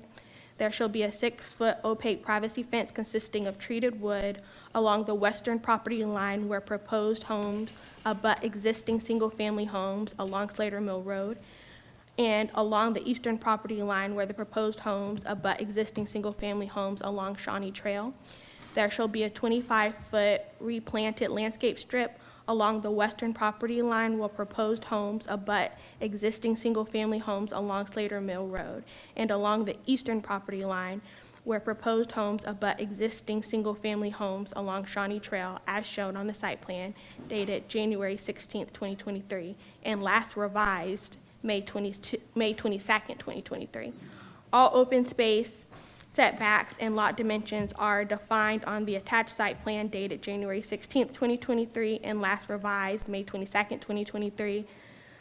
There shall be an emergency vehicle-only access onto Shawnee Trail from the cul-de-sac proposed in the northeastern corner of the site, and stormwater for the site will follow the City of Douglasville's stormwater standards at the time of permitting. Lighting will be required along the external public road frontages as required by the City of Douglasville Code, and the amenity area is to include a gazebo and/or fire pit, community garden, or picnic area. There shall be a 25-foot buffer and 8-foot opaque fence to screen between the proposed development and the general commercial uses to the north in unincorporated Douglas County. Okay, thank you. This being a public hearing, as our mayor has already mentioned, we will give the, There were a few more. Did you want me to read through I'm it? sorry, I did not realize that. Yeah, Go we ahead. were on I apologize. 16. I thought you were finished, I'm sorry. 16. I'm sorry. I was trying to turn the page. That's okay. You're on number Go right 16. ahead. The builder Okay. will maintain. The builder will maintain its detention pond until it is handed over to the HOA. The builder will also do a silt study to determine if any silt has been deposited into Shawnee Lake during their construction and submit their silt study to the Community Development Department before the detention ponds are handed over to the HOA. The silt study area includes the area of Pipe 1 and Pipe 2 and Pipe 3 on Shawnee Trail out to the middle of Shawnee Lake on the attached map. If it is determined that the silt has entered Shawnee Lake in the silt study area that is attributable to the builder's work on the project, the builder will ensure that it is cleaned up and all of the expenses will be paid by the builder at no expense to the residents. Shawnee Lake has the right to relieve the builder of this requirement if their safeguards hold and less than an inch of sediment is found in the lake upon receipt of the final silt study numbers based on typical measurements and visual inspection testing. See attached sheet for a location of pipes to analyze. The following conditions were added after the first Planning Commission meeting. During permitting, the applicant is to provide a traffic impact study analyzing the existing AM, PM, and daily volumes and level of service of Slater Mill and Shawnee Trail and the intersection of Highway 92 and Shawnee Trail. To capture the impact of the proposed development will be providing AM, PM, and daily volume projected duration of the travel from each of the development driveways. They are to provide AM and PM and daily volumes and level of service as they merge into the existing traffic and provide level of service at Shawnee Trail Highway 92 intersection. This will determine if the new intersection will be a two-way or four-way stop. Access on Slater Mill must meet intersection site distance for a location to be accepted for full access. Because Shawnee Trail is a collector street, additional right-of-way is required to meet the minimum right-of-way width of a collector street, which is 60 feet. Therefore, additional right-of-way shall be dedicated to Douglas County equal to 30 feet of the existing right-of-way center line along the property frontage. The proposed access points must have a right turn decel lane designed to county standards. Additional right-of-way will be required behind the decel lane and 3 feet behind the sidewalk. All frontages to existing streets will be required to install curb and gutter, drainage structures, and a 5-foot wide sidewalk located 4 feet behind the curb. Vehicular access on Slater Mill Road will be gated, and that's the end. Thank you, Ms. Jackson. I appreciate that information. Okay, this being a public hearing, as our mayor has already mentioned, we will give the applicant time, I believe it's 20 minutes, Madam Mayor, is that Yes, correct? sir. To present their case for the change in zoning, and then we will allow comment, public comment, both for and against. Please give us your name and address for the record, sir, and we look forward to hearing from you. Kenneth Wood, 350 Research Court, Peachtree Corners, Georgia. Let me make sure I've got this. Okay, awesome. And I'll try to be short in the presentation, but have to unpack the whole last year. Had kind of a long story into getting here. We always want to make sure we're able to hear all of the citizen comments before we go to Planning Commission and then come before you guys and pass projects, and doing the same thing here. So we've been working on the project roughly about a year, and I really want to thank, we have Shawnee Lake, we have Slater Mill subdivision, we also have Haven. All three of those HOAs have really given us a ton of time. There's probably been about 12 meetings between all of them over a year period, and they've given us comments that we've made, and I'll go walk through it in just a second, but we've made substantial changes to the plan to the betterment of the comments that we've been given as we go through. This is the existing project. It is an existing PUD that was there, and I'll kind of walk you through the reasons it hasn't really made sense in terms of how it was, issues from where the county is, roadway, and different type of items as we go along. This is the existing current zoning map. You can see kind of how Slater Mill ties into this portion of it, and how when you look at it on the map, it's a little bit isolated. It's sitting behind properties. It's not very visible from the road. And then you have the county on the top end as you're looking at it existing today. And so you have general commercial that sits just to basically above it, which is kind of like a commercial highway commercial district. That property in Douglas County that's just above us, the applicant is, I just know from seeing some of the cases, have always tried to do some type of a multifamily or looking at some different type of project for that one. And then on the left side, just beside us, that is going to be a medical facility that touches us just to the left. Kind of around us on the other side, you have Haven, that's zone RTC, and you have the different single families around us, and you have Shawnee Lake that is just to our east across the street as you go through, looking at it here. Looking at the future land use map, this is just one of those things. Future land use maps over the years get updated at different times, and a lot of times it's just impossible to find every parcel.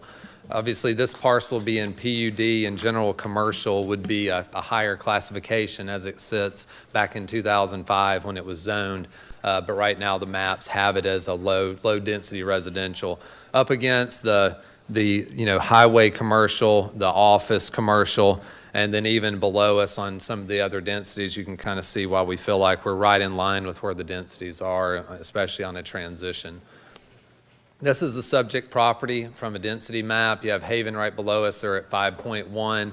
Slater Mill at 3.5. We're at 4.4. You have just to the right of us across the lake, they were at 7.2. That's the Trayton development. Then you have the commercial office above us, the highway commercial just above us, and then the highway and office commercial just to our left of us where we sit there.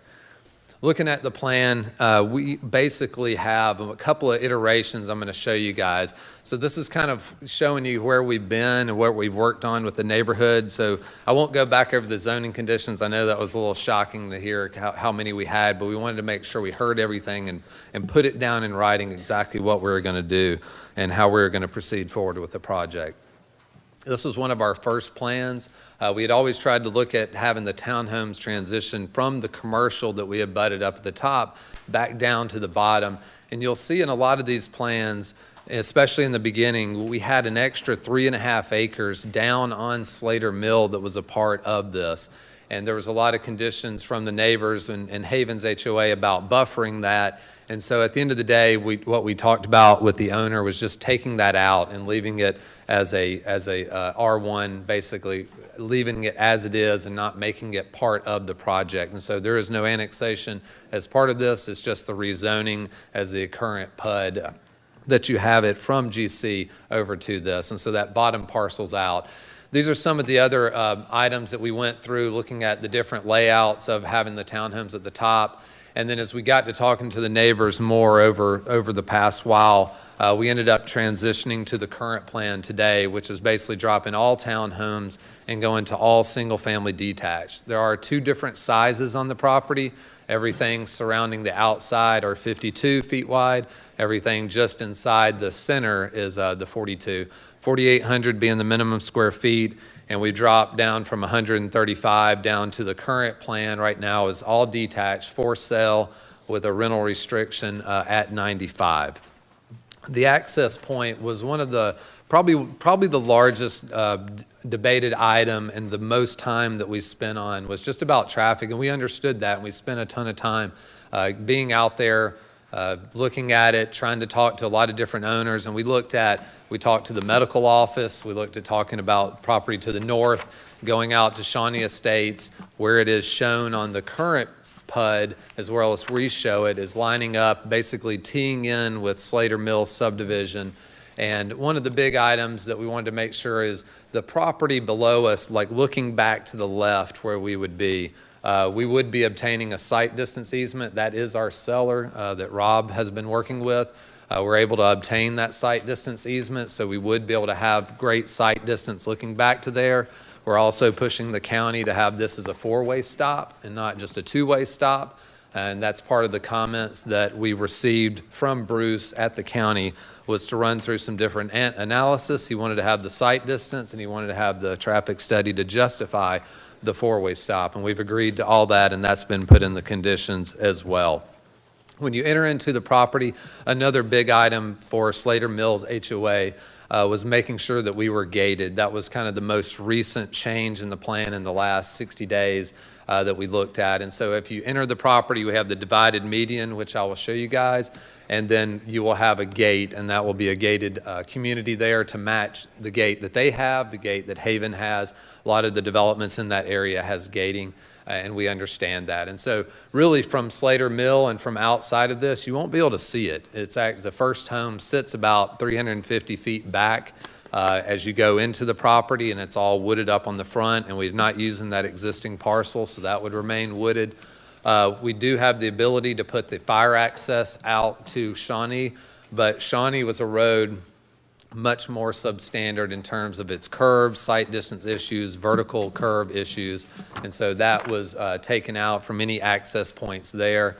When we talked to Bruce at the county, they definitely wanted to make sure this was the only access point that he saw. We analyzed many other ones as we tried to look through a lot of different ideas, and this was the best option for the property. We came up with the buffer exhibit to make sure we're showing different plantings that we have on the east and the west side of the property going through there. There was one condition that came in kind of toward the last cycle when we were here, where staff was looking at a 25-foot buffer and fence up against the property to the north. That's the property in the county that is zoned heavy commercial. And, to us, the buffer needs to be on them. That's the property that they've been trying to, in different ways, do multifamily and everything on. And so to us, we'd rather, the onus be on them. And to having that buffer, we definitely want to have protections. We can plant along the back side of it, and we can look at some different stuff, but backing up another, 25 feet from us definitely impacts our plan, so we definitely wanted to discuss that. This is the type of fencing, this is the type of trees that we're looking at planting on the east and west side. As you go through, these were the counties, and this was our meeting with Bruce and what they came out with, and we went through all of those with you guys, as you heard from the staff. This is our plan and backing up and being able to look at it. And like I said, it's fairly isolated back in the back and then backing up to those commercial entities. What the aerial doesn't show is on the left side there. That is going to be Kaiser, I think it's Kaiser coming in with an office development there, and that would be butted up against us at that location running through. And you can see Shawnee Lake on the right. That's why that condition about the lake was so detailed. They had a rough experience with one of the home builders just to the east of them, really silting the lake. That was a county project, and then coming in. So we wanted to hear them and be able to look at and realize that we do have a basin that runs down toward two pipes on that property that would go into the lake. So we want to make sure we have good protection for them from a siltation item. This is a photo of looking into the development where we can have a center lane, very similar to having really upscale landscaping, have a nice signage over on the side, and then the homes would sit, like I said, a little bit more than a football field back into the development behind them. Different home elevations that we have. Rob with Greenline was able to partner with a really great developer in DRB. DRB has a guy named Mike Busher, came from Ashton Woods and took over as a president for them, and a really quality builder and looking at different projects, and they're very interested in the city of Douglasville. These were the ones we had. It's at number 16 where it talked about the 25-foot buffer. We'd rather look at maybe just doing plantings in the fence, but not having to back the lots up another 25. We already dropped all the way down to 95 for the single-family detached. This does talk about, as she mentioned, the HOAs, the rental restriction, everything else that we've agreed to with the community. And so the comments that we have in here about the gating, the sidewalks, everything with the pond is literally that year of working with the neighborhood. So getting all the conditions that we have in here into the zoning is really important for us in the neighborhood. And with that, I can answer any questions that you guys may have. Thank you, Mr. Wood. I'm going to ask this question of you and of Ms. Jackson, because it did strike me as being somewhat of an issue from a residential standpoint. I don't know, Ms. Jackson, if we have ever required a residential developer to provide the buffer from commercial. Most of the time, it's been my experience in the last 12 years that we have provided the commercial developer to provide the buffer on their side of the property. Is that correct? Is that correct, that your experience, Ms. Jackson? Yes, in a lot of instances, we do ask the commercial developer to be the one to provide the buffer. In this instance, we're in a special situation because the property to the north is in unincorporated Douglas County, and it hasn't been developed yet. And so in an effort to protect the safety and the enjoyment of the homeowners, we won't have as much opportunity to review the plans for Douglas County. So that's why we were recommending that the applicant in the city provide the buffer, but we're open to the recommendation of the council. Okay, thank you. First of all, let's have the mayor and any other council member ask questions of the applicant, and then we'll open it up for comments. Madam Mayor, go ahead. Thank you so much. Thank you for the comprehensive presentation. We appreciate it and appreciate you being amenable and flexible to make all these recommendations or adhere to those recommendations from the community. I'm just a little, I guess I'm at the age where I'm taking medicine for certain things. If you have side effects, if you have all 22 side effects, you might need not to take the medicine or keep exercising so you don't have to take the medicine. Right. So it just seems like a whole lot of restrictions. So that's the one thing, it just is glaring to me. And Ms. Jackson, it does say low-density residential on page 2 from the staff report, and in that it says R2. So you said something about low density, and then we're going to R4. So that is not, that isn't keeping with low impact residential.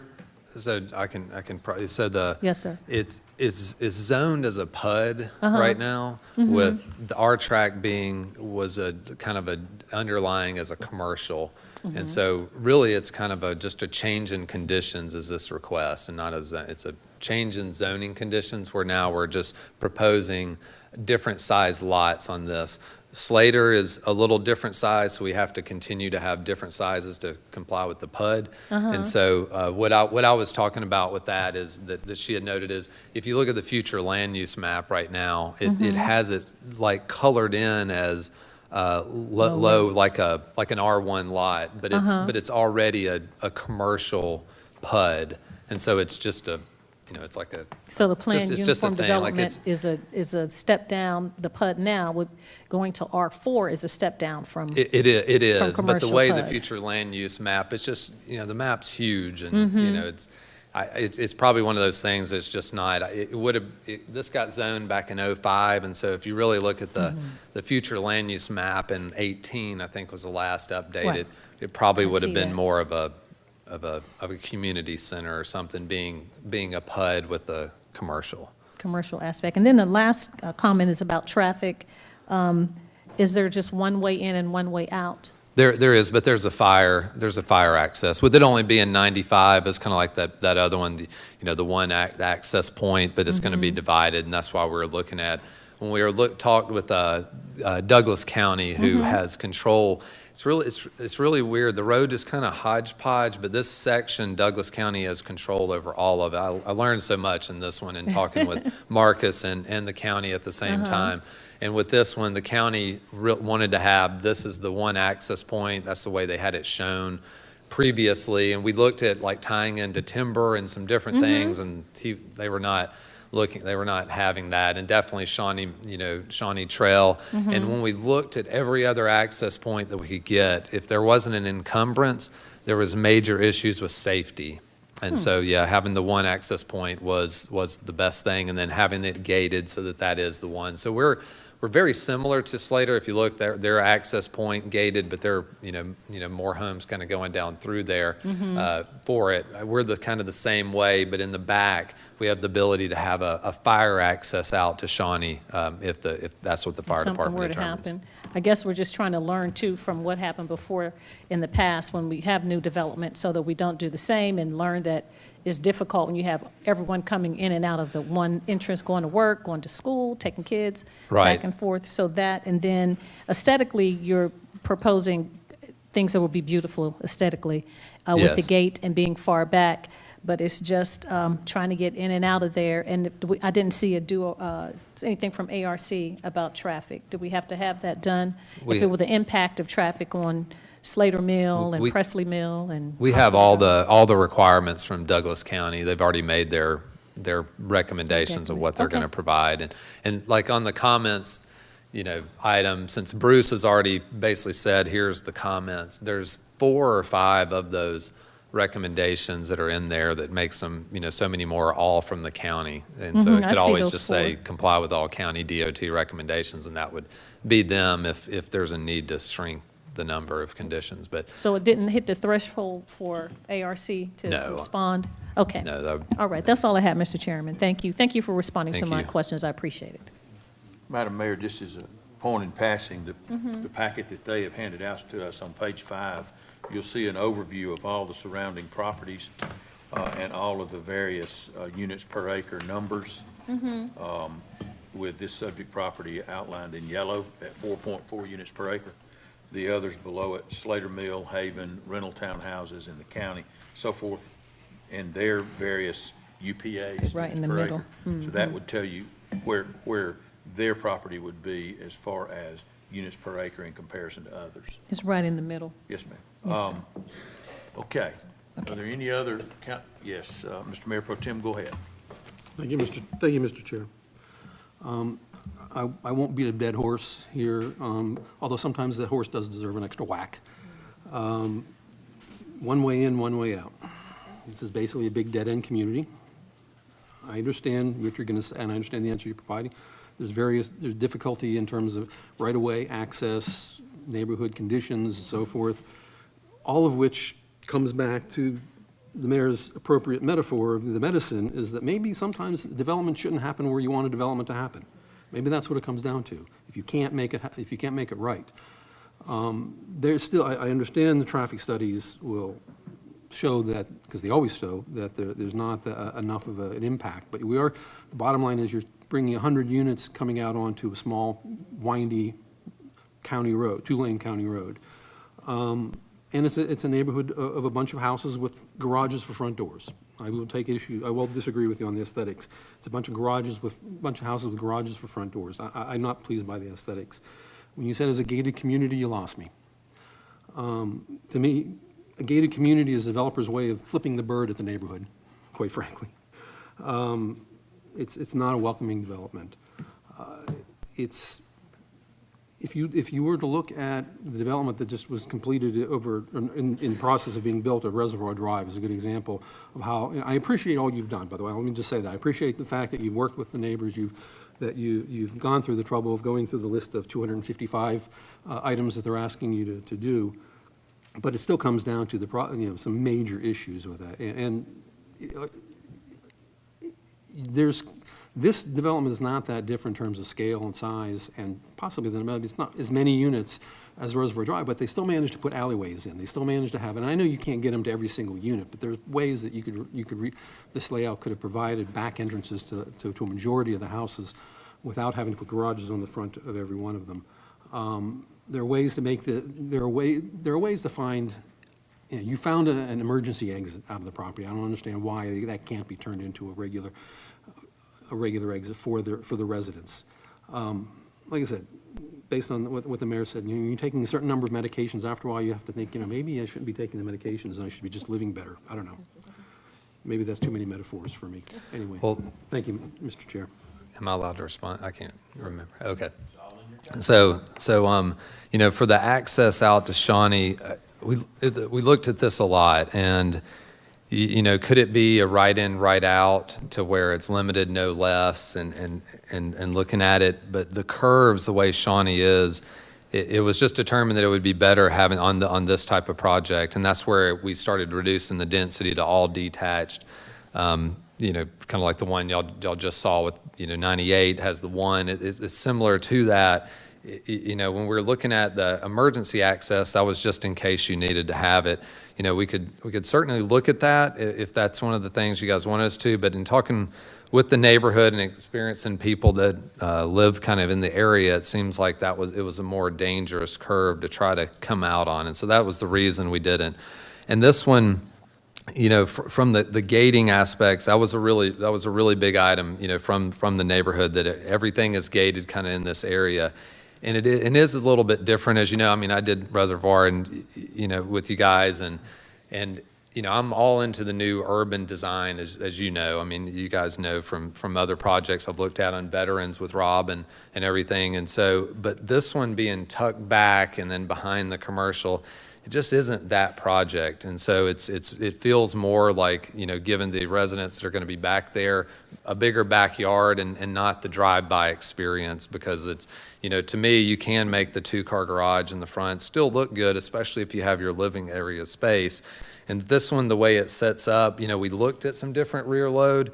We looked at where to put alleys, and it just didn't fit right. If we're looking at it more from a townhome standpoint, you might be able to accomplish that. We just weren't able to really get it there in terms of that style. And then like I was saying, the gating was something that, since it was more hidden in there, it was a big item with the neighborhood, and they'll probably talk about that when they talk. But it was also one of the things where, the neighborhood, when they kind of sit back a little bit further, it made it feel a little more private, and I think that was the idea behind it. Right or wrong, Others? Anyone? Mr. Hammond? Yes. Thank you, Chair. Thank you so much for your presentation. And it's always awesome when you meet with the residents to get their input. I, too, am concerned about the traffic. I know we've had several residents in the past who've spoken about the 2 lanes on in the area, so that's just a concern. I know that you stated that you've had recommendations from the Douglas County Transportation. Does that include the Atlanta Regional Commission, or just Douglas County? No, they have the purview over there, unless it's above 399 Yeah, okay. units. Yeah, ARC doesn't get in. Right, yeah. My concern, it would be the traffic on, just adding more traffic to that 2-lane. That's my concern. Yeah, Other than that, I don't have any other questions. There was definitely a lot of discussion about that. From the property owner's standpoint, she just doesn't have any more access points. We looked at a lot of different ones, and it's zoned commercial now. And then Rob, they were approached by expanding the medical office here, which would have put way more traffic on here. And so that's why, as we've been working with them, everybody seemed, pulling down to just single-family detached as a subdivision, with what's the right thing to do with this piece of property, that was actually the least intense item to look at. And that's why, pulling back from the commercial that it's zoned now, because no one knows what's going to happen with that commercial on that property on the north. They tried to do some crazy things in the past 10 years, and they're waiting their time. And then looking at, for this one, pulling down, not having the townhomes because that was more units, and just trying to get the right mix is what we've really been trying to do. And it seemed like lining up with Slater and then having that as a 4-way was the right answer for this, and not on Shawnee and not coming through in some other location. Thank you. No other questions? Anyone else?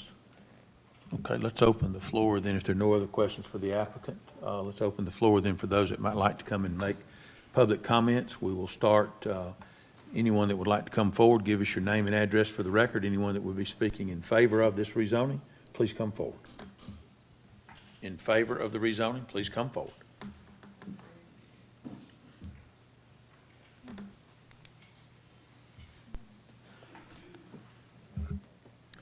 My name is Cindy Welch. I reside at 3002 Concord Way, Douglasville, Georgia. After being in zoning for 28 years and looking at this property, it seems that they are doing the best that they can do for this property. And as far as them having to put any buffer in where it's commercial behind them, that should be the commercial people when they develop that. And someone suggested a right turn in and a right turn out on Shawnee Trail.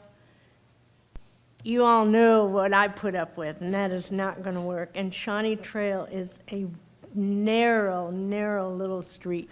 And coming out there, it's round a curve. It would just be a nightmare. And I know one drive in or one street in for that neighborhood, but people will get used to it. I mean, we have that at our neighborhood, and we have 66 homes.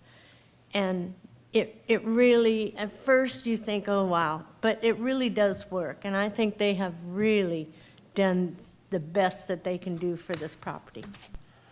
Thank you, Ms. Welch. I will have to say that though Ms. Welch may not be a native here in the community all her life, she's been here long enough to have been up and down Shawnee Trail, obviously, a lot. I was on Shawnee Trail yesterday, and it is a very windy, narrow, two-lane road with no curb and gutter, and that is a very dangerous curve that you would be subjecting right there people. where they would come out, it would be If awful. you had residents come out there to make a left to go to Fairburn Road, that's a formula for disaster. Yep. Anyone else? Thank you, Ms. Welch. Thank you. Anyone that would speak in favor of the application, please? In favor of the application first.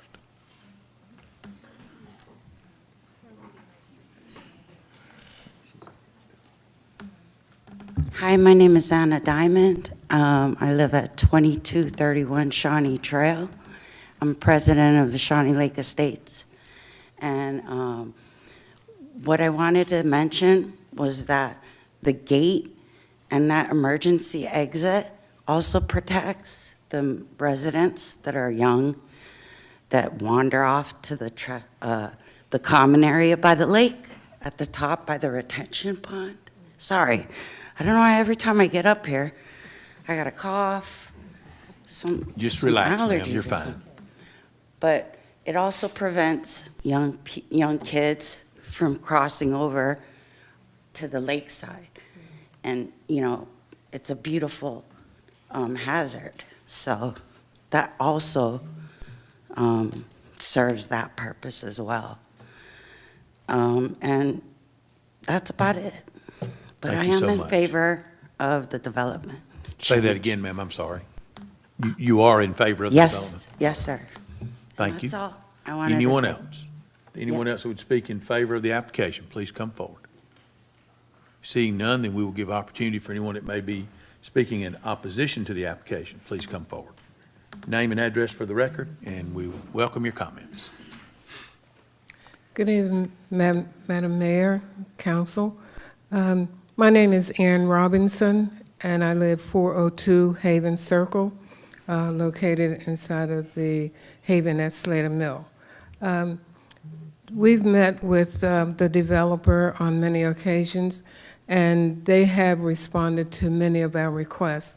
However, there is one big safety issue that really needs to be addressed, and that is on Slater Mill. When you're leaving out of the Haven, you're turning left going north on Slater Mill. That green area is a curve. That is a huge curve leading up to the entrance of the new development. Coming from the north, there's a hill that leads to the development. So it's really a safety issue.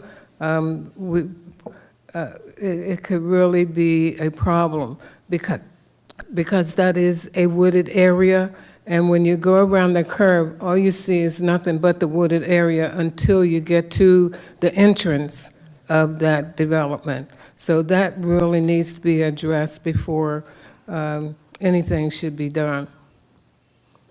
Thank you for your comment, ma'am. Anyone else that would like to speak in opposition, please come forward.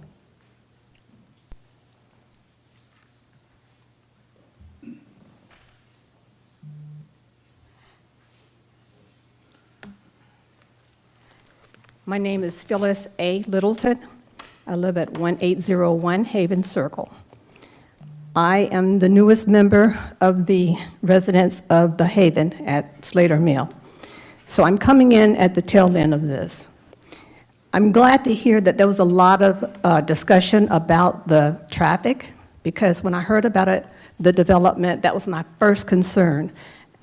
As Ms. Robinson just said, coming from Slater Mill, the Haven at Slater Mill, there is a semi-deep curve, and once you get to the apex of that curve, which is also an incline, where the proposed entrance to the new subdivision will be, there's a decline. So with that entrance being right there, and where school buses, being an educator, I'm very concerned about our young people. Can a school bus turn into there?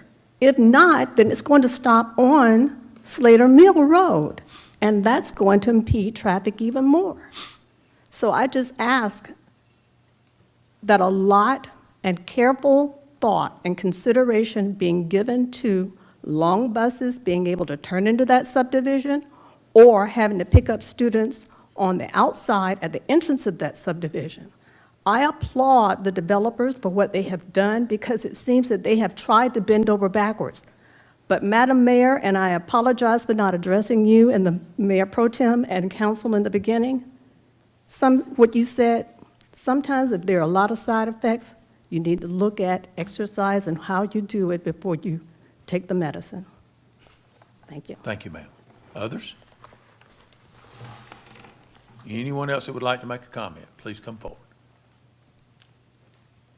I'll give opportunity for the applicant to reply to those questions, then we'll move forward.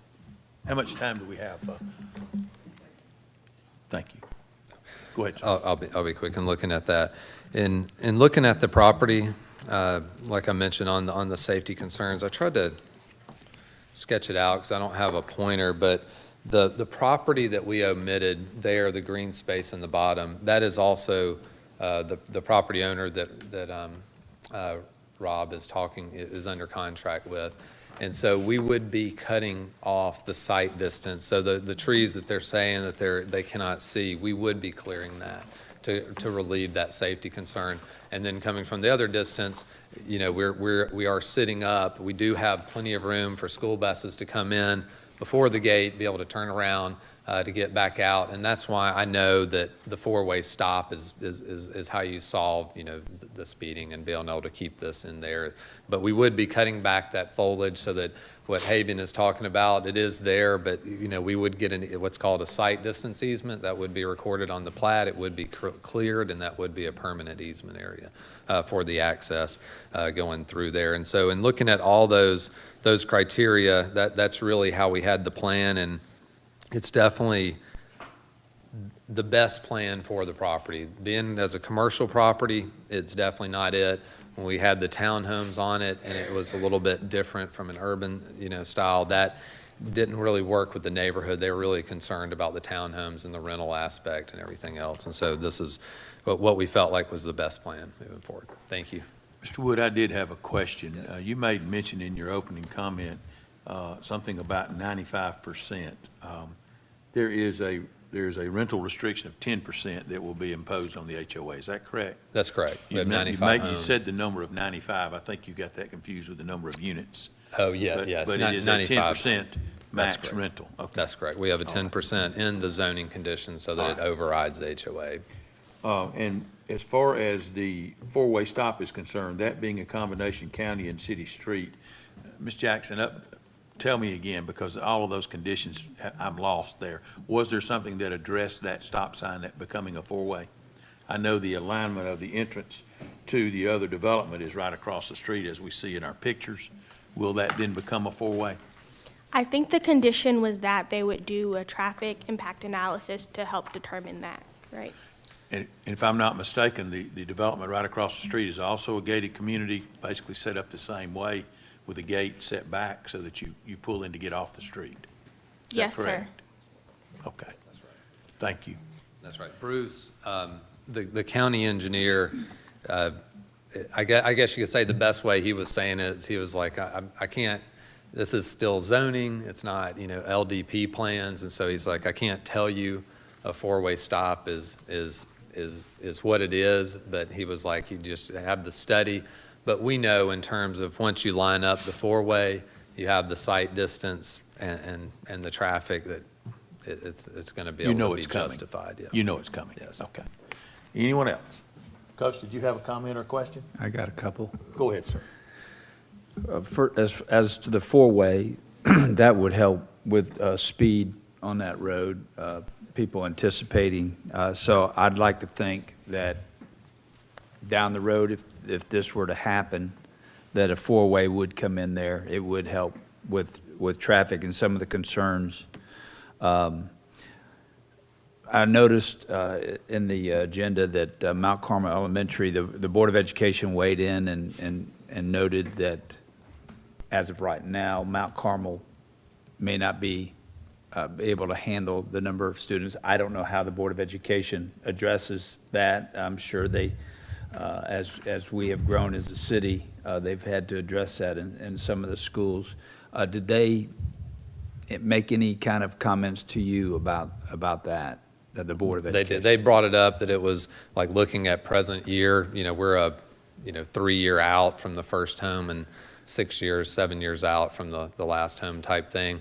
And so they don't have them that, projected out. They were just trying to look at some of the existing developments that they had, and that was the projection. But the city coordinated that call with them, and we reached out multiple times after to find out what really was a concern, because I typically don't, get that because they're always pre-planning different things, and so, but they never responded after that initial meeting, and that was a long time ago. And I'm assuming, looking at that loop inside the interior of the development, that school buses would be able to make all those turns. So I cannot imagine the school system picking up at the entrance. That's a good size subdivision. But I've seen it done. I've seen us stop at the entrance to subdivisions in the school system. So I don't know. But I would imagine if there's enough room to turn, that they would come in. Oh, yeah, right, so. I think I know why they made the comment originally, because this, like a year ago or even more, this was being looked at as a townhome and Yes. another development, but the access was on Shawnee Trail. And it also had the annexation piece in it as a secondary, and the bus route would have been Shawnee Trail as coming in there. And so once they got the notice of annexation, because they didn't really talk about the plan, they just talked about the this came about the annexation. So we think they thought that they were going to be bringing buses off of Shawnee and trying to come in at that point, knowing how steep it is. This one, what we have is, you have the ability we have sidewalks throughout and have the ability to have a turnaround before, but then also we essentially made it a full circulation. You do have the one cul-de-sac, but we tried to have it full circulation throughout the development, right back to the beginning, and then no homes on that beginning stretch too. Also, Shawnee Trail, as far as Shawnee Trail is concerned, I mean, I've lived in that area for almost 35 years, and they didn't always have the speed humps that they've got there now. So that's always been an issue. That's why the speed humps have been put in.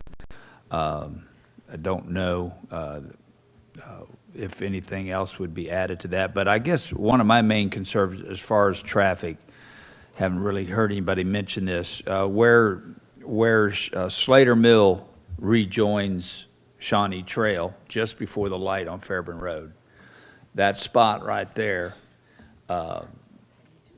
if anybody watches traffic, and I kind of pay attention to it, anybody coming off the interstate or off of Fairburn Road and making that turn, it's a cut through to Timber Ridge, which is above y'all, but all that traffic is added to that stretch. I don't know, that's not y'all's fault, it's just the way it is, but there's a lot of traffic on Slater Mill at that light, and so people trying to get on the interstate.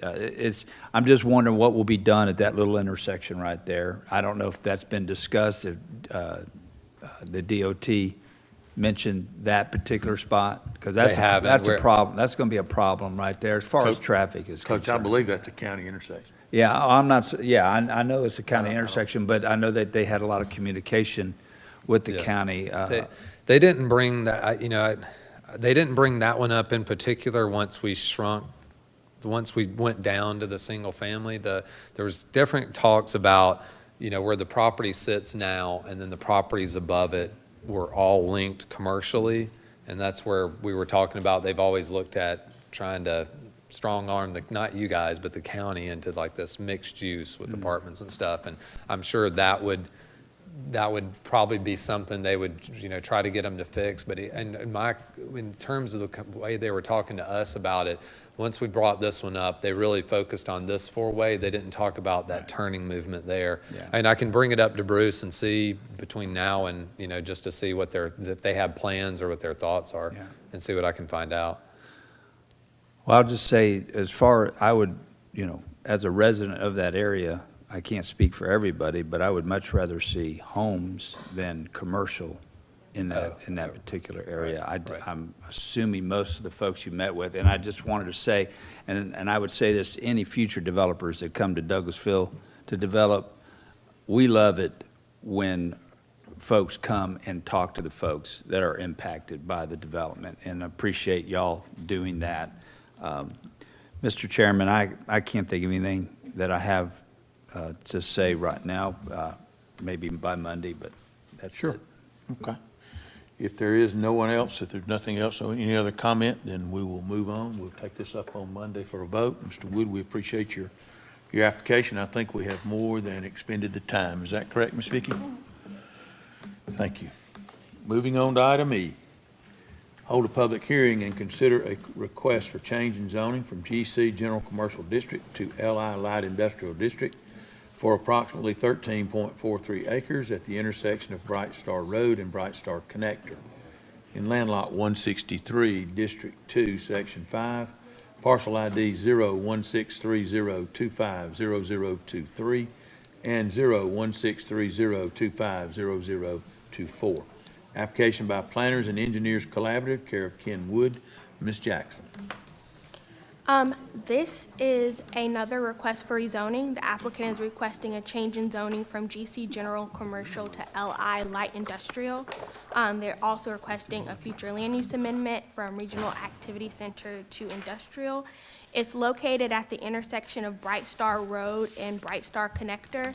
Across the two parcels, they're hoping to develop 191,800 square feet of industrial space. Staff recommended a condition on this one that said they would need to have a planted buffer and a wall for additional screening between the commercial zone properties and the parcels that are part of Douglas County. The parcel immediately south of the proposed rezoning is a place of worship in Douglas County. Planning Commission recommended denial of this item, and I'm happy to answer any questions. Thank you very much, Ms. Jackson. Are there any questions or comments prior to having the applicant come forward on this item?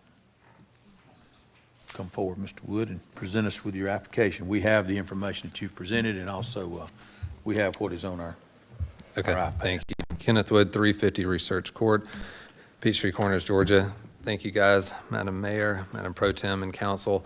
I want to run through this project. It was unfortunate on the Planning Commission. We received the denial. We feel like as I walk through exactly this project, we feel like this is extremely fitting for what we're doing. I want to talk to you guys about kind of a boutique-style light industrial project that we've proposed, and kind of how we've evolved through looking at the property, how we planned it, how we've looked at the buffering, how we look at the topography, and kind of everything surrounding it. So this is the first exhibit we created. And so Bright Star Connected was built with this in mind. The way that connection is, the way the roundabout is, the size of the road.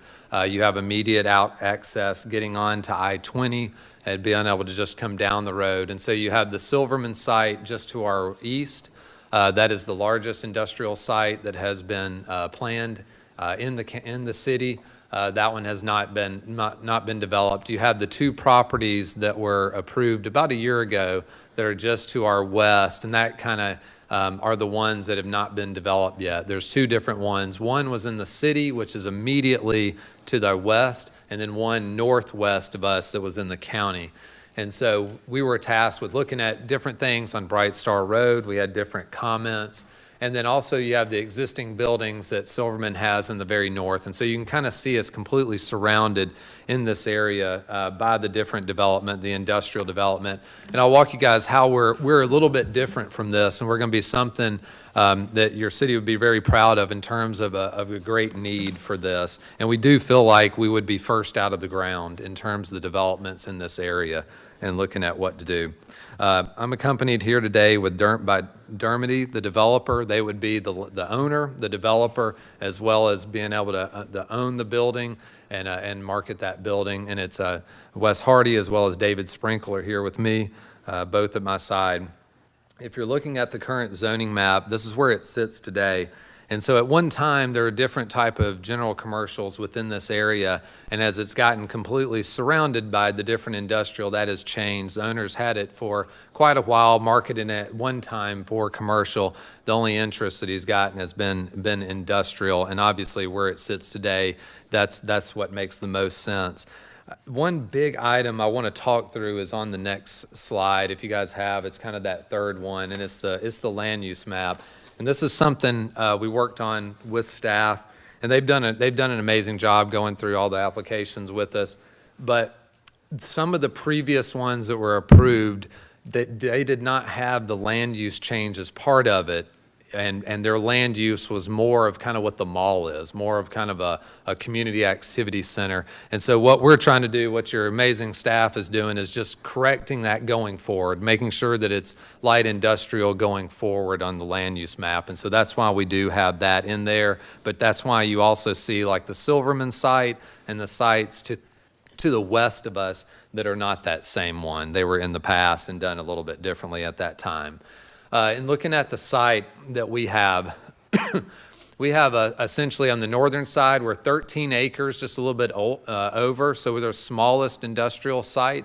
And with small comes a lot of opportunity to do something really cool. And so when you're looking at our site, you're also going to notice that we would be the only industrial site not to have trailer parking.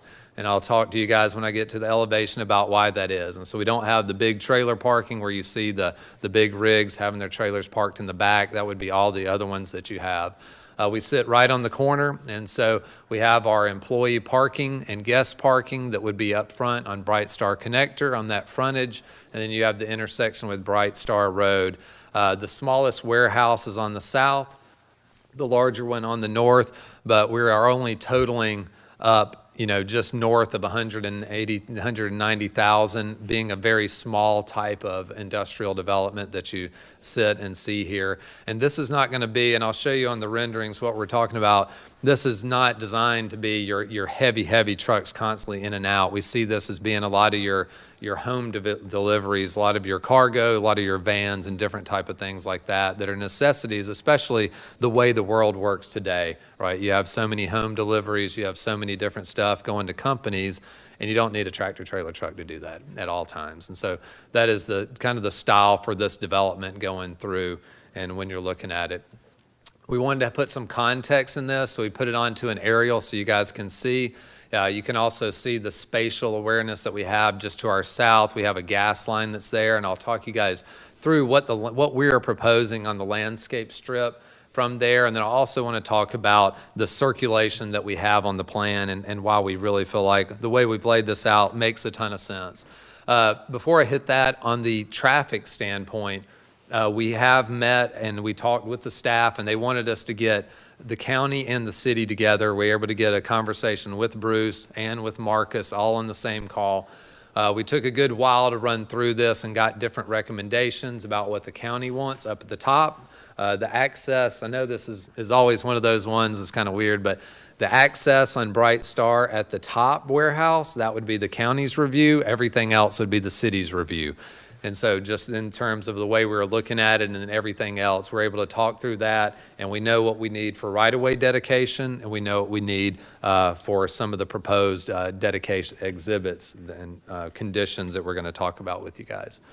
In looking at this, you can start to see, this is kind of a general vision of kind of what we see. This is facing Bright Star Connector, where you would have the cars and the employees.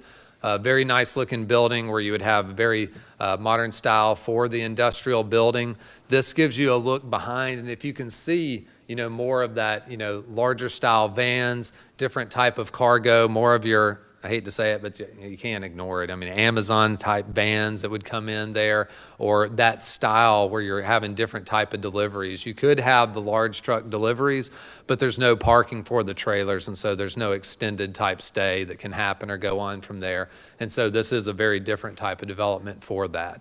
But these are the different elevations. You can see the one on the north that we depicted there, and the one on the south that we depicted here. And we have a couple of different elevations to show you guys how we tried to pay very much attention to detail and looking at the ordinance and different styles in the area and colors and making sure that we're up to date on everything from that standpoint. This is a really important slide. There was we talked about this a lot on one of the suggestions from staff was about having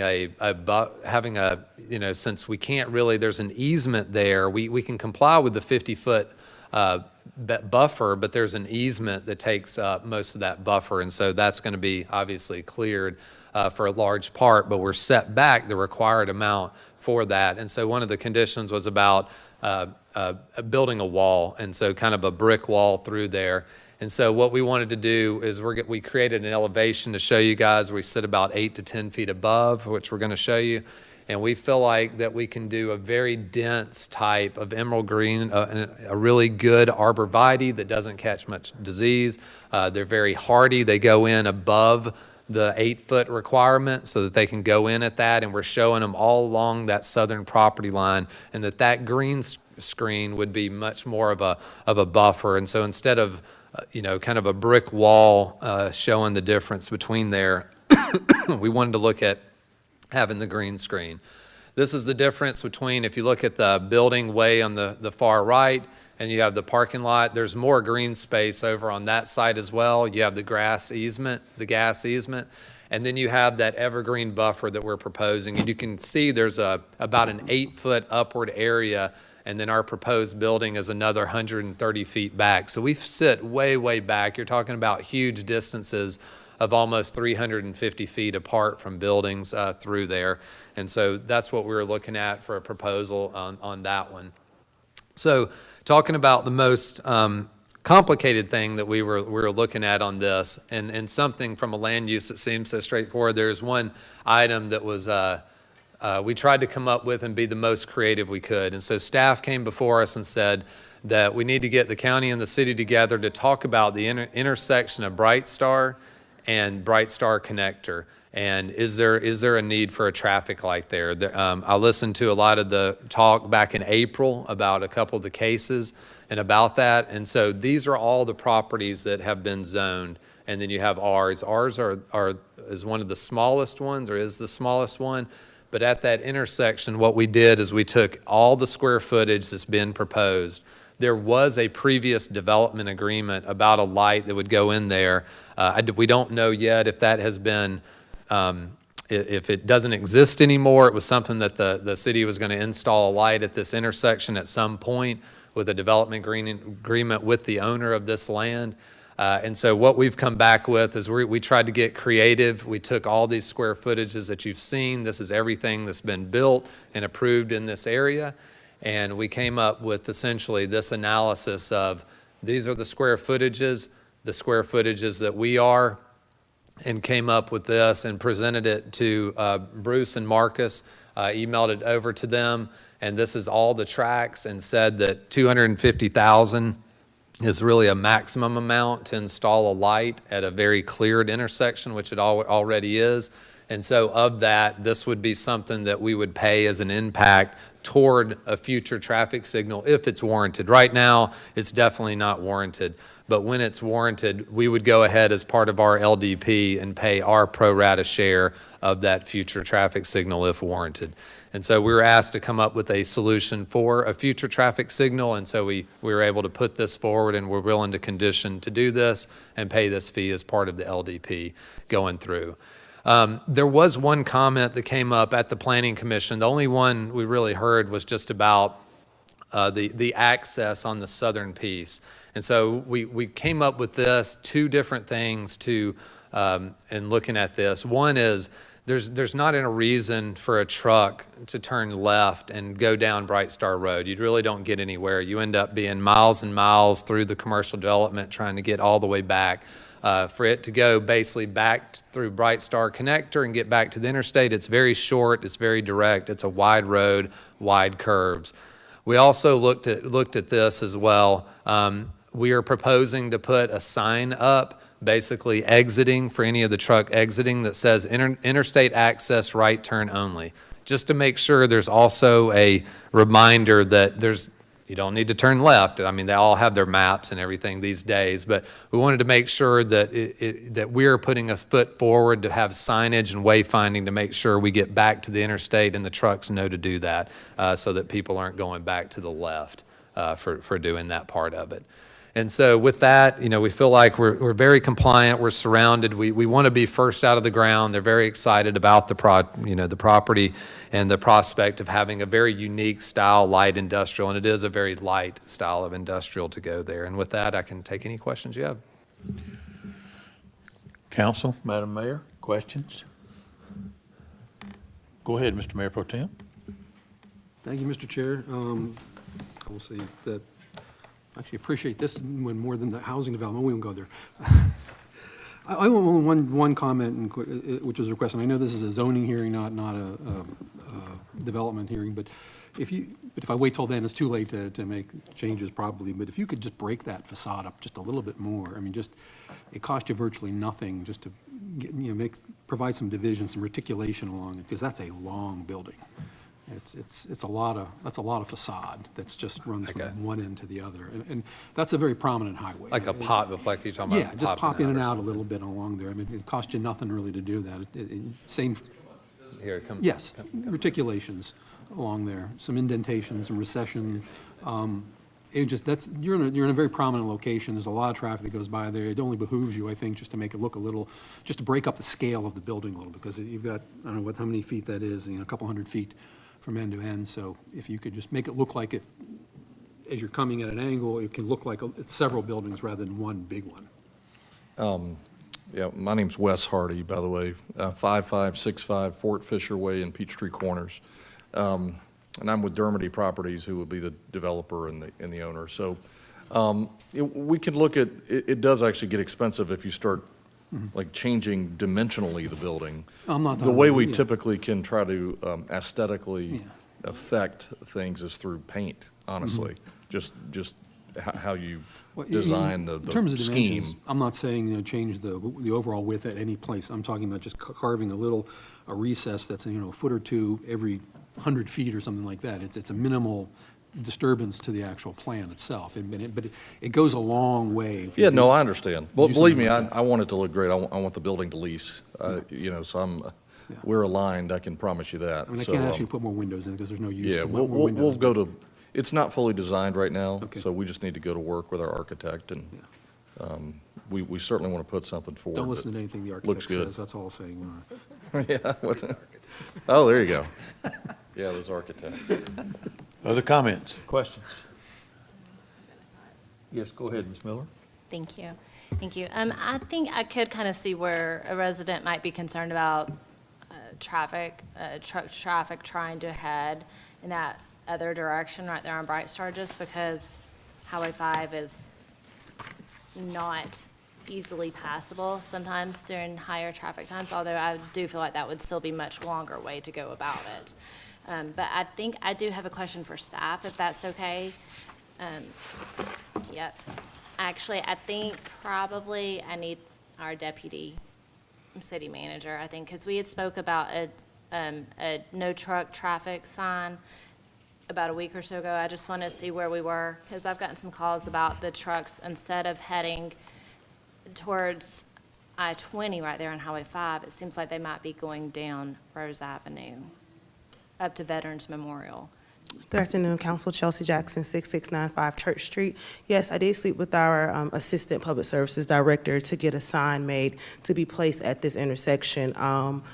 And I'll have to check with her to see where it's at, because it's currently in process to be fabricated to be placed right there.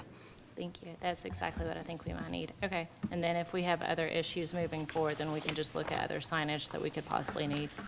We're open to, we're open to help out with the signage, because we definitely think for ours, especially being a little more mobile, that's going to be the easiest thing, but we can help out. Okay. I appreciate that. Thank you.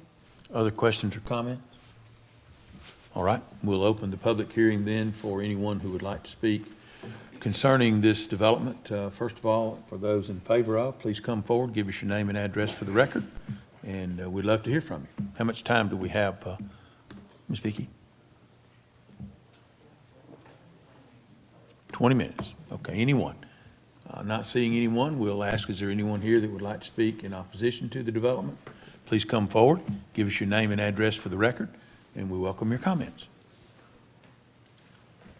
Hi, City Council and Mayor.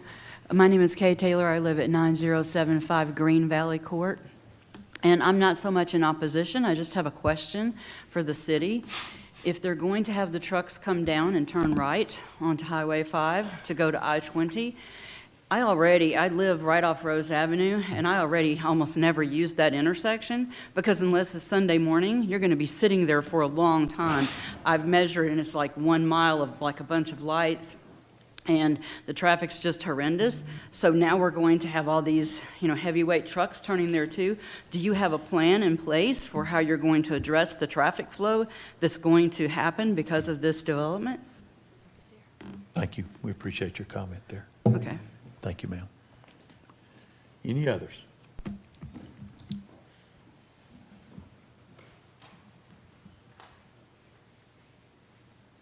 Cindy Welch, 3002 Concord Way. On one of the maps that he had, he showed the building and the parking in front of the building, and then the parking for the trucks or whatever behind. And each one of those was having a driveway on out to Bright Star Road. Now, I don't know if you use Bright Star Road and Bright Star Connector, but if you add 2 more driveways that close, it's already a problem. You're sitting on Bright Star Connector and you cannot see to the right of cars coming up from Bankhead Highway. It's a mess. And if you're going to add 2 more driveways, why can't they move the building a little bit and make the driveways come back onto Bright Star Connector instead of onto Bright Star Road? Ms. Vicki, my eyesight is, I'm sorry.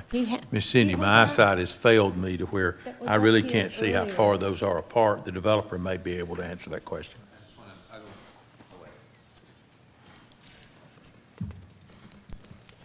It was maybe the next slide. This one? No, because it showed the building and it It's about 3 showed- pages back, would give you, And it showed the parking behind it. It's, see the driveways? Can you not move the building or make it shorter so the driveways come back on the Bright Star Connector instead of Bright Star Road? When we talk, when we talk to the city and the county, having the trucks separated, and then on Bright Star Connector, there's an existing curb cut already set up for that. And then on this one down here, is there a pointer? I know you guys can't see it, but that one, we're lining up with the development across the street that lines up there. And so But that's 2 more additional driveways onto Bright Star Road. And There Bright is. Star Road is a mess right now. And you said, well, we're gonna put a sign that shows you have to make a right turn only. Yes. Well, that, you might as well just save your money on that sign. Because They're turning left. they'll turn any way they want. I deal with one on Stewart Mill Road, and I brought the sign up to them here because it's been knocked down so much. So those people are gonna make a left turn, they're gonna go up to Douglas Boulevard and get onto Highway 5 and then get onto 20. Why would they do that? Well, because That's like they're not, if they make a right turn, where they're gonna go to Bright Star Connector. Mr. Wood, please speak to us, not to one another. Okay, well, I would hope that you close those driveways off onto Bright Star Road. Thank you, Ms. Because you Welch. cannot see already, unless you're putting in a traffic light at Bright Star Connector and Bright Star Road. Just in reply to your comment, I'm going to estimate it's between 400 and 500 feet between those two driveways. Simply because I see the two buildings are 350 feet in width when you combine those. And I can't read, this plat's too small. It's another 50 to 100 feet to the north and 50 to 100 feet to the south. Well, the So building is 140 feet. 140 and 210 is 350, plus 50 is 450. It's got to be 500 feet between the two entrances on Bright Star Road. Well, we can look at it. But, Yes. you know, we said no questions and answers, just kind of, and debate.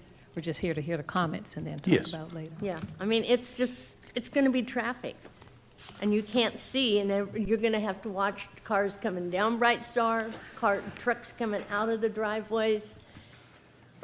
It's gonna be a mess. Maybe you could put in another roundabout. Okay. We'd be dealing with the okay. Thank you. Anyone else speaking in opposition to this application? Seeing none, then we will close the public hearing. We'll give the opportunity if the developer had any other comments or questions or rebuttal, and we'll move on. No, the only thing I would say in closing is that, you know, we're definitely putting forward that money for that intersection, you know, so that a traffic light, when it's warranted, you know, we've been out there, we haven't seen that. It seems like, you know, turning down and coming through Bright Star Connector and getting out that way is it seems like it's way faster for the trucks. Thank you. Thank you, Mr. Wood. Any other comment or question? Madam Mayor, council? All right. We will take this item up on Monday for a vote. Madam Mayor, did you want to request a recess for 5 minutes, or your Mayor Pro did, or Tem we has can- mentioned that? Yeah, or just finish these last two under Okay, so after personnel these- organization. Yes, after Okay, personnel I'll carry on. organization, then we can take a break. All right, item F, hold a public hearing, consider request for a special land use permit for an event center for property zoned NC Neighborhood Commercial, being .55 acres at 8709 Hospital Drive, land lot 50, District 1, Section 5. Parcel ID is 005-001-50105. Application by Kimberlite Event Space, care of Kimberly Melson. Ms. Jackson, you gonna handle that for us? Hello again. This is a request for a special land use permit for an event center. It's located on Hospital Drive. It's a renewal. It was originally issued in December of 2019. Then it was renewed in December of 2020, and it expired in April of 2023. There were some concerns about the parking requirement on this site. The applicant was able to partner with staff to obtain an alternative parking plan that was approved. And at this time, we find that the applicant meets the standards of our UDO.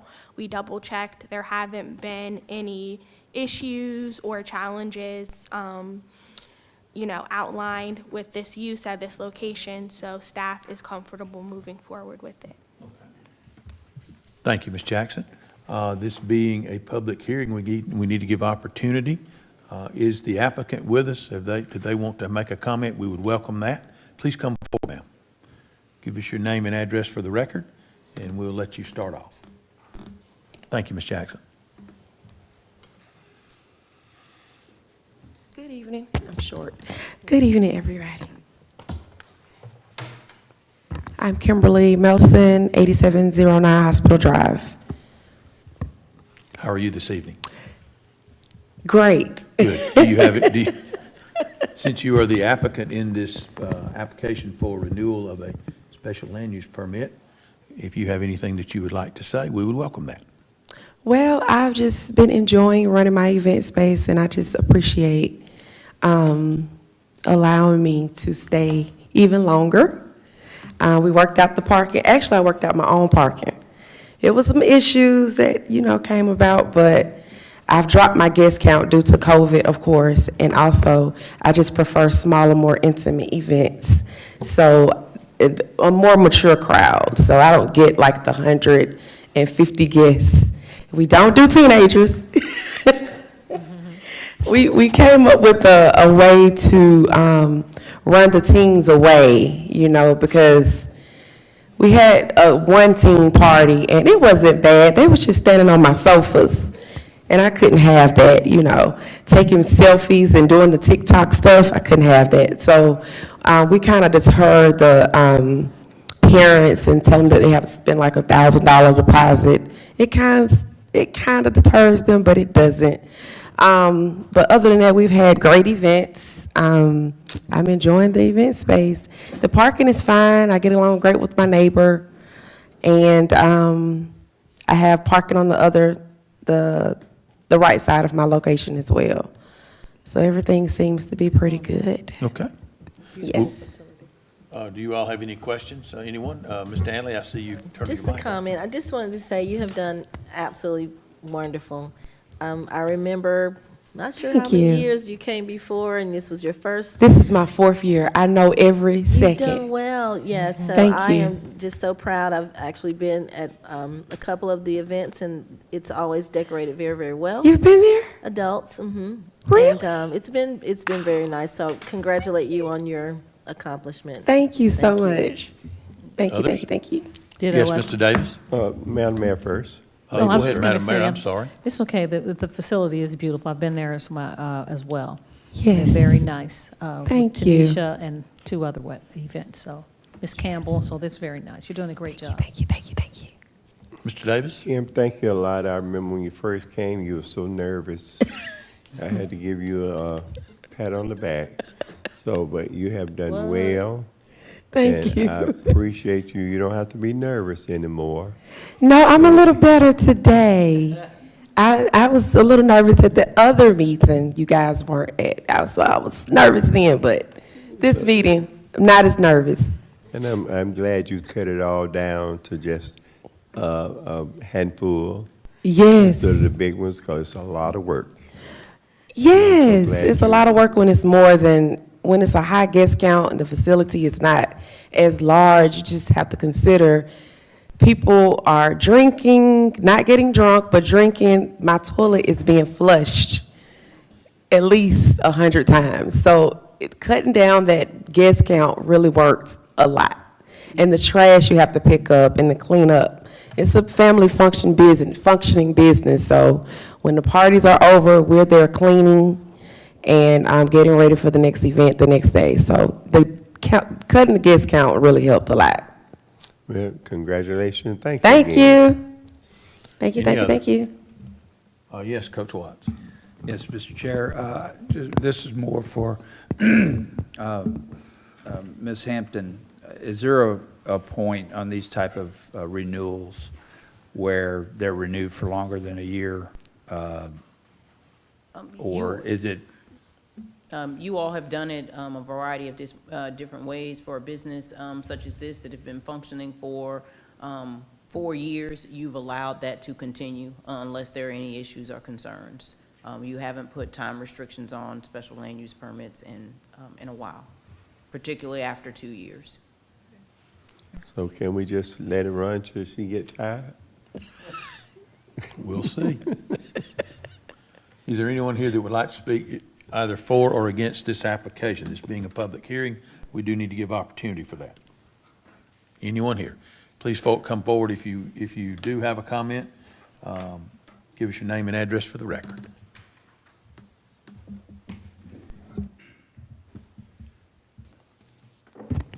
Good evening. My name is Philip Miller, 7380 Riverwalk Drive.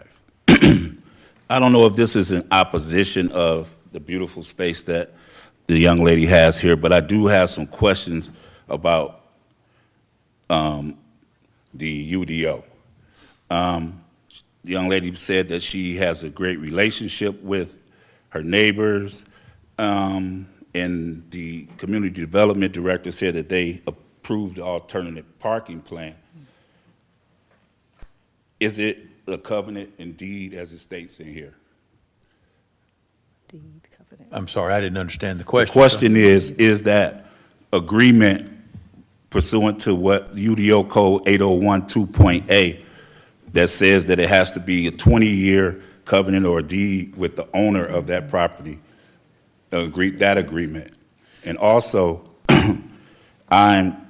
this advertised as a 4,000 square foot open versatile space. And according to your calculations, that would mean 160 parking spaces.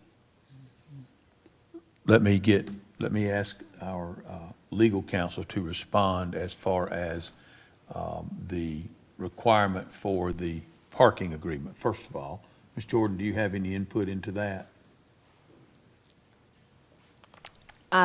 Just a little bit. We do have a parking requirement for event spaces.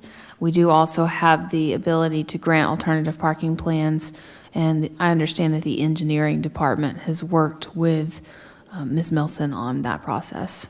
Is it my understanding that the owner of the adjoining property is also the owner of this property that you lease from?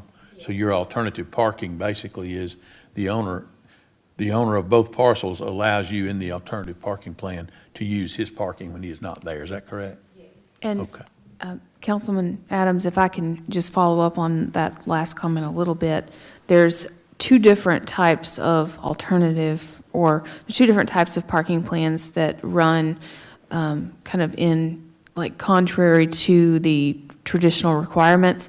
One is the alternative parking plan, which Ms. Melson has worked with our engineering department on. The other one is a shared parking agreement.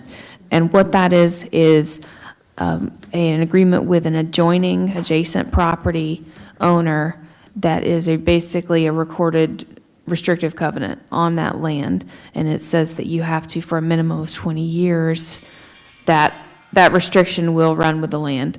And that allows for this owner to share parking with the other owner and vice versa. The other owner could use your parking lot as well for events. Thank you. What was the other question, sir? Oh, I know it's not a Q&A, so I'm just stating what I believe, based on my research, that adjoining property that's owned by the same person who owns that property where Kimberlite sits has approximately 45 spaces. Kimberlite has 10 in the front and 10 in the back, which will be 65.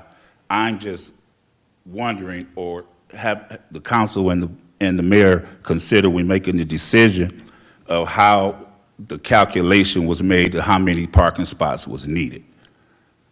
And that information is not, I guess, public right now.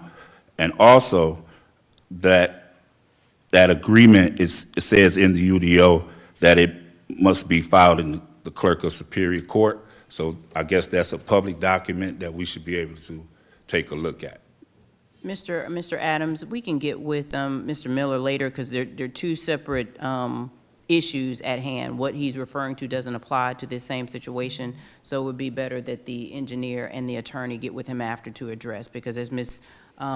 Jordan mentioned, there are two different alternative plans. So what he's mentioning is correct in the code, but it doesn't necessarily apply to this situation. Okay. Yeah. So we can answer his questions afterwards. Thank you. Or it Yes, sir. doesn't apply to event centers? It's just two different plans is what I'm saying, sir. But we can get with you after because they're two separate applications. Okay. Yes, sir. Thank you, sir. Thank you very Others? much. Yes, thank you. Anyone else? Seeing none, then we will close that portion of the public hearing, and we will take this up. If there are no other comments or questions, any other comments from the applicant? We will take this up on Monday. Thank you very much. We have one more item. Again, hold a public hearing and consider a request to adopt a proposed ordinance to amend Section 2.05S of the Unified Development Ordinance for mini warehouses. Application by the Community Development Department. Ms. Shayla Reed. Thank you. Shayla Reed, Community Development Director. I am excited to have this item before you. This is an item that has come to you all before in regards to mini warehouses and self-storage. As mentioned before, these requirements moving forward will be special land use only. We've taken this, we start over and say that we've taken this to your planning commission. And we've taken to your planning commission exactly how you saw it last, and they have also recommended that this item be approved as is. And with that, it's a special land use requirement for all zoning classifications that have the allowance for this particular use. There's a distance requirement of 1/8 a mile from another use similar to this. And then there's there's design standards that have been placed inside of this code as well. And then we also mentioned during the last council meeting on this subject that any structure that has more than one story shall be climate controlled with AC.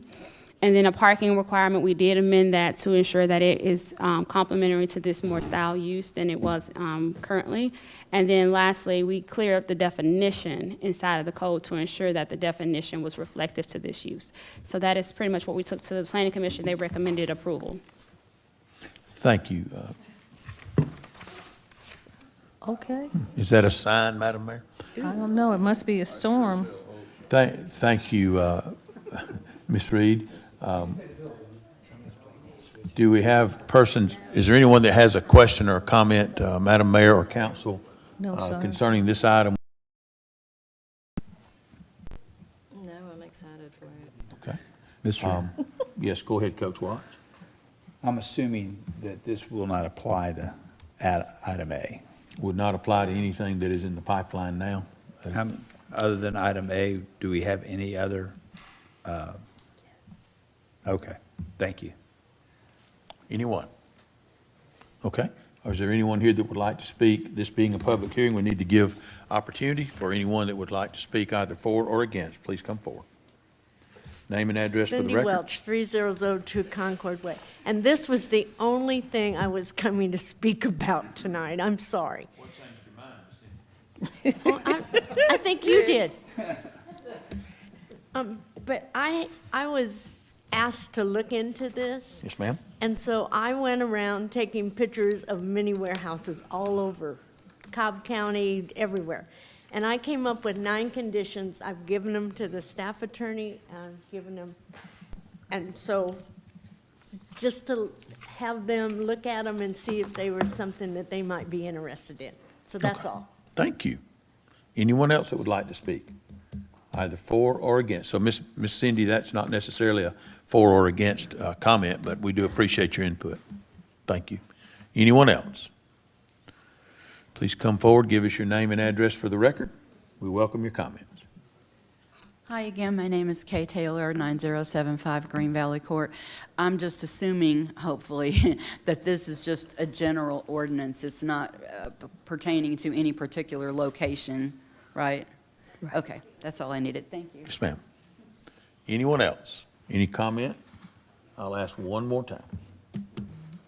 Seeing none, then we will close that portion of the public hearing, and we will take this item up on Monday night for a vote. And with that, Madam Mayor, that's all we have tonight under Planning and Development Committee. Thank you. Ooh-wee. Thank you so much, Mr. Chairman.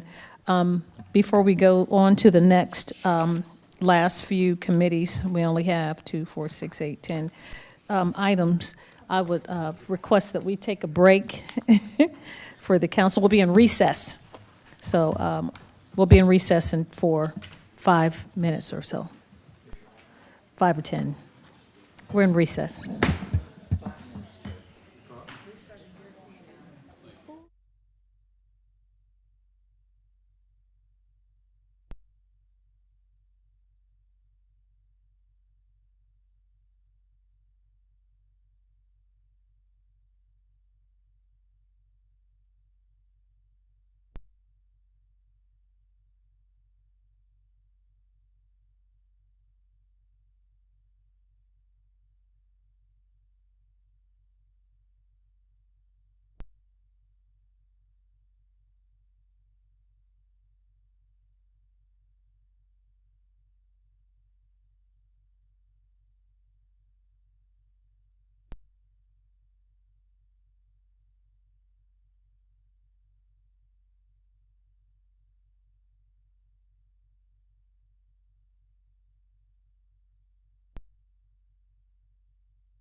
I'm sorry. I know, it's all your way. Okay, I will leave my umbrella up here.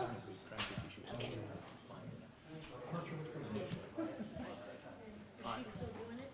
Now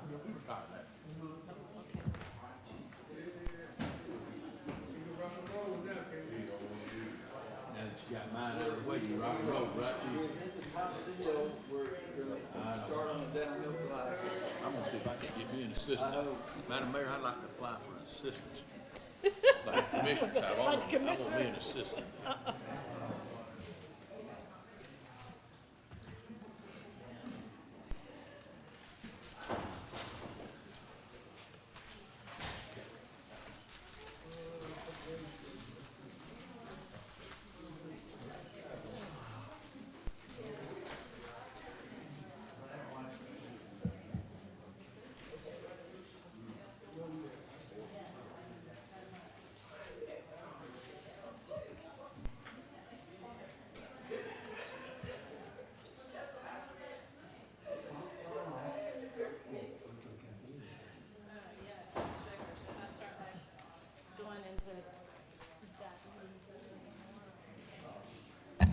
All righty.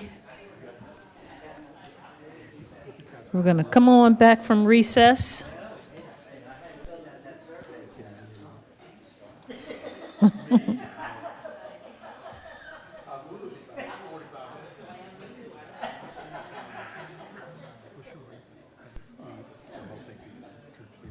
Yes, sir. All right, we are back from recess.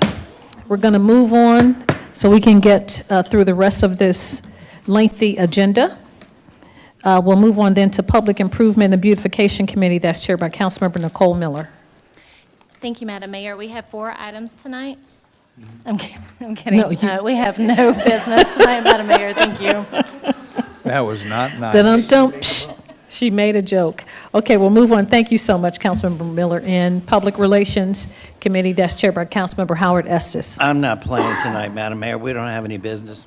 Thank you, sir. Public Safety Committee, chaired by Councilmember Samuel Davis. Yes, Madam Mayor, I have some items. I'm going to start out with item A, hold a public hearing to consider the application for the alcoholic beverage license for the on-premise sale and consumption of wine and malt beverage and spirit liquor at the following establishment. Proposed licensee per SE, Holding Group LLC, DBA per SE, location 7040 Concourse Parkway. Proposed agent outlet manager Brant Williams. The required fees have been paid into the finance department. Will Brant Williams, representative from the business, please come by and state your name and address for our record, please. Good evening. My name is Brent Williams. Address 7040 Concourse Parkway, Douglasville. And this location is the right beside the, is it old barbecue place?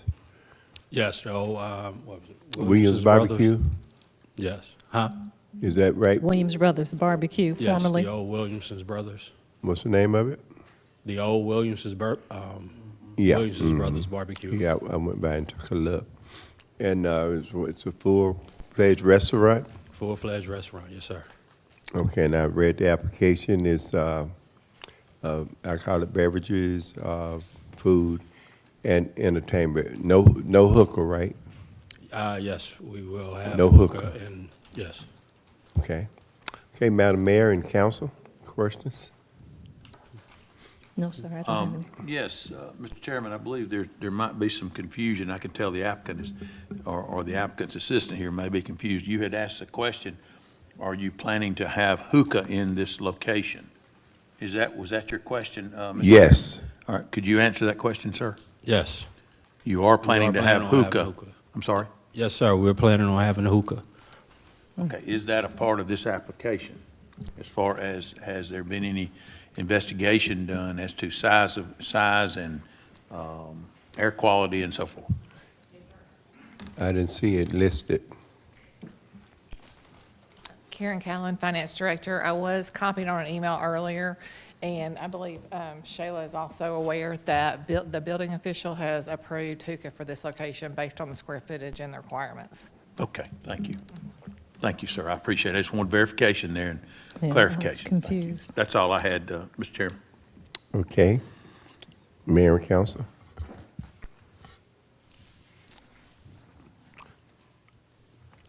Okay, how are you going, I have another question.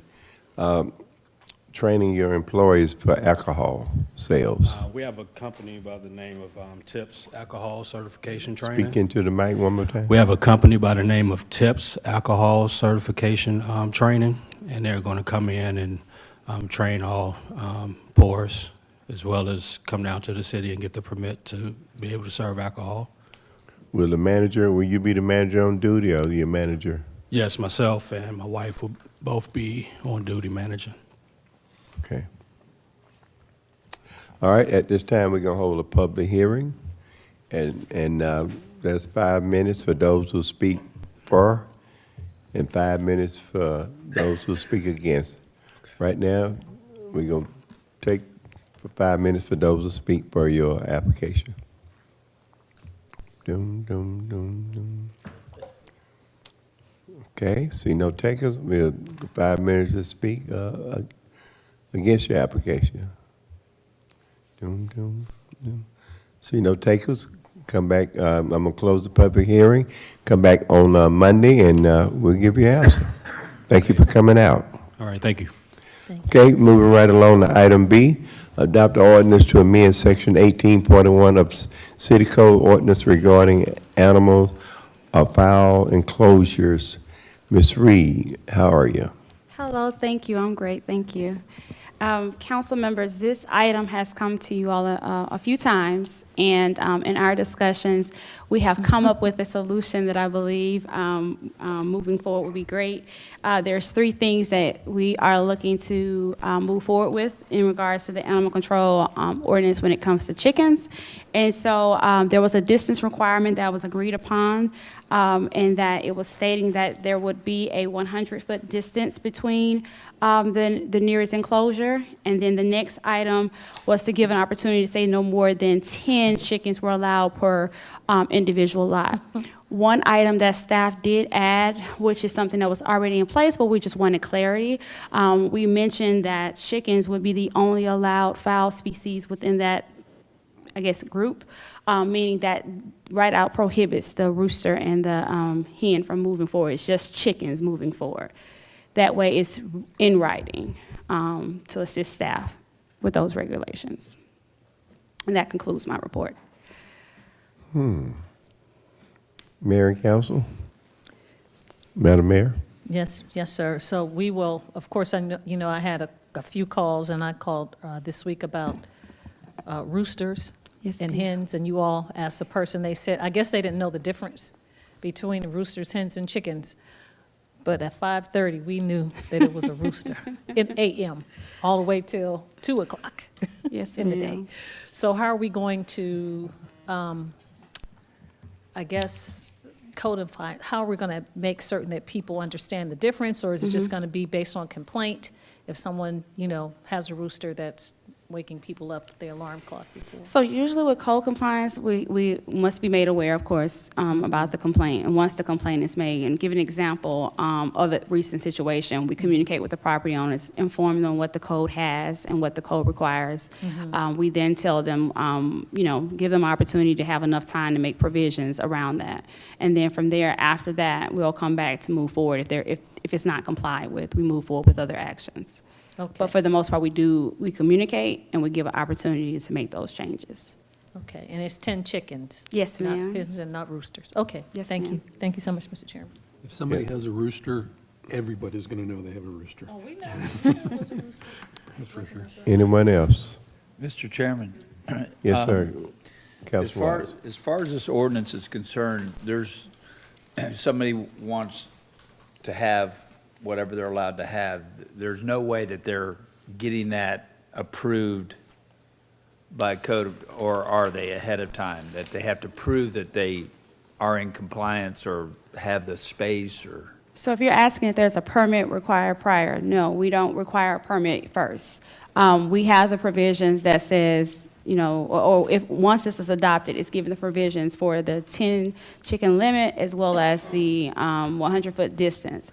Should someone break that rule and we come out and we find out, then we'll communicate with them on what that, you know, notice of violation would be to inform them. So there's no permit required for them to have the 10. Right. Okay. Okay, Ms. Reed, and I'd like to see them enclosure. They are going to be enclosed, right? Yes, sir. Enclosures? Your code currently requires there to be enclosures. It had a distance of 200 feet, and it was reduced to 100 feet. So it's already requiring there to be enclosures. Okay, with a top, because they'll fly out.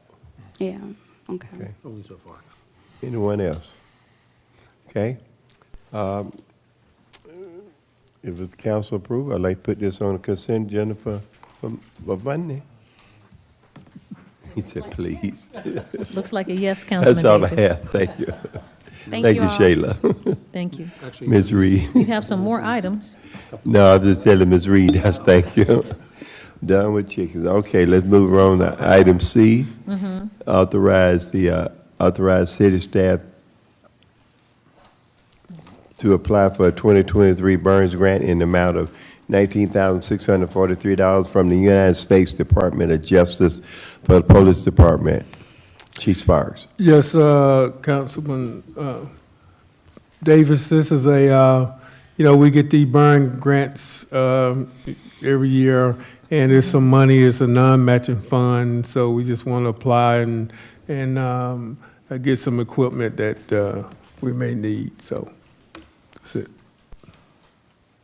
Okay. And this one that comes up with every year or every year?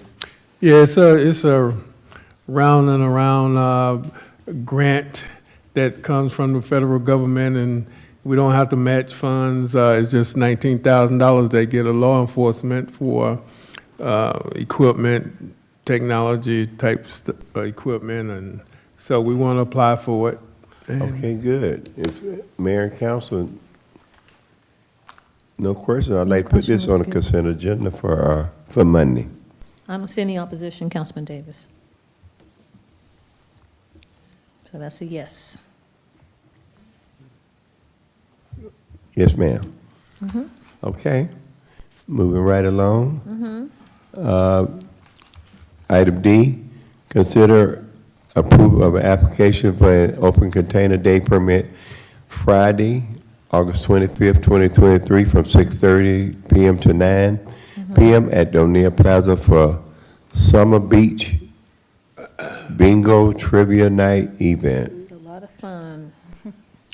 Good evening, Mayor and Council. Emily Hardaway, Community Outreach Coordinator, 6695 Church Street.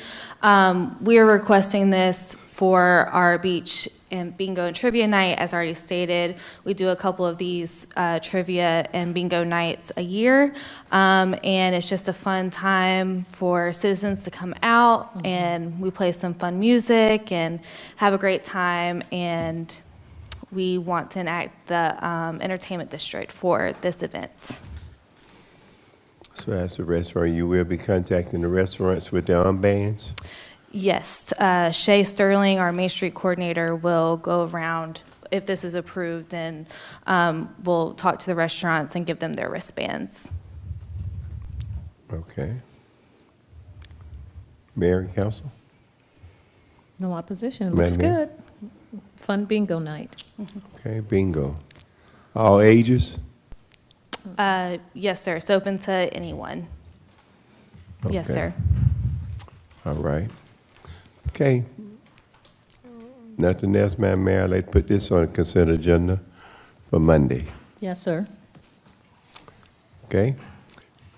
Item E, consider approval for application for an open container day permit on the following dates: September 1st, 2nd, 9th, 16th, October 20th, from 3 p.m. to 10 p.m. is at the Greystone Amphitheater for the grand opening series. Ms. Jackson. Thank you, Councilman Davis. Good afternoon. Chelsea Jackson, 6695 Church Street. As you all know, for our grand opening series, we have 3 planned concerts for September 2nd, 9th, and 16th. The date of September 1st is tentatively scheduled to be a private VIP event where we will show individuals around, we'll take them on tours and whatnot. And then also October 20th is a Thriller-themed show that will be a Michael Jackson tribute band. So we want to go ahead and put all the dates on the calendar as it relates to the entertainment district being enacted on all 5 of those dates, starting from 3 p.m., ending at 10 p.m., which is the end time of the concerts.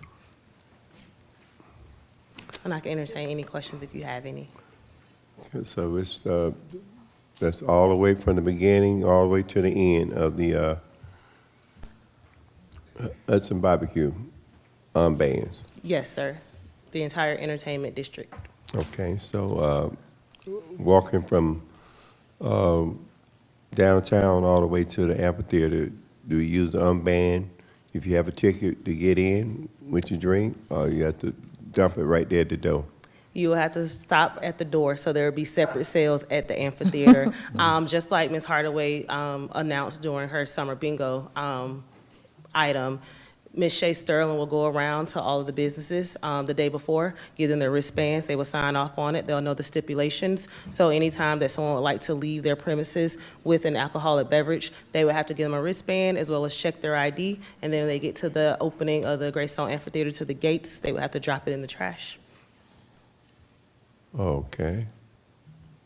All right, any other questions? Coach Watts? And just to clarify, there will be no one allowed to bring alcohol into these events. Anything that they're carrying around is something that they bought at the event. Yes, sir. For those 5 events, they can't bring in anything but 1 bottle of water. Gotcha. 1 bottle of water. Yes, sir. So will there be a preferred beverage food vendor at that time? Yes, sir. We do have we have several caterers that will be at the town green, but we also have caterers that have an alcohol license, so they'll be able to serve alcohol. So have we chose one of them yet? No, sir. Currently, the RFP is out for 5 caterers to be chosen. We currently do have proof of the pudding doing concessions, but of course, we do have that private event space, or actually 3 private event spaces that 5 caterers will be chosen from, and that RFP closes on August 9th. Anyone else? Councilman Miller? How are we doing on that construction over there? They're gonna be cutting it close. It's going well. But they're gonna, I'm assuming they're telling us they're gonna finish on time. Yes, sir. They got a lot of work to do, but, okay. Anyone else? If not, if you have any other question, you can ask on Monday, and just come back on Monday, and we may have some more questions pertaining to the open container. So I'd like to put it back on the agenda for Monday's discussion. Okay. That's all I have, Madam Mayor. Thank you. Thank you so much, Councilman Davis. We appreciate you handling that committee. We'll move on then to item 14, Recreation, Culture, and Tourism Committee, chaired by Councilmember Chris Watts. Thank you, Madam Mayor. We have 2 items. Item A, appoint John Penn to the Douglasville Convention and Visitors Bureau Advisory Board at-large post for a 2-year term expiring December 31st, 2025, and Ms. Jackson will handle this. Yes, sir. Thank you. As the item states, Mr. John Penn would like to be appointed to the CVV Advisory Board for a 2-year term ending in 2025. Mr. Penn is currently our Athletics Program Manager. This position was in the past filled by your Parks and Recreation Director, Mr. Chris Bass. So this at-large post is usually filled by one of our employees in the Parks and Recreation Department. Thank you. So they did rock, paper, scissors, and he lost? No, I'm just kidding. Anybody have any questions or comments? He's doing a great job in Parks and Rec, and I'm sure he'll do a great job with this. So, and we will place this on the consent agenda. You notice I didn't ask, I just Okay. did, so. Item B, approve the project application entitled, thank you, by the way, Ms. Jackson. Yes, sir. Application entitled Love Where You Live, Part 2, submitted by the Cultural Arts Council, Inc. for public art to be exhibited at number 1 Mill Village Park at 8320 Grady Street, Number 2, Worthen Memorial Park at Parker Street. Number 3, Douglasville Police Department at 2083 Fairburn Road. Ms. Jackson will also handle this. Thank you, Chelsea Jackson, 6695 Church Street. If you all remember, probably about 4 or 5 months ago, 4 or 5 months ago, Miss Emily Leitner came before you all to seek permission to place these 3 hearts or art projects on your property. From there, of course, that goes to the Public Arts Commission, which went before that commission earlier this week, and they approved it, and then, of course, it has to come back to you all for final approval. Of course, it will be at the 3 locations of Mill Village Park, Worthen Memorial Park, and the Douglasville Police Department. And I can entertain any questions. Ms. Leitner was here, but she had to go and be on mommy duty.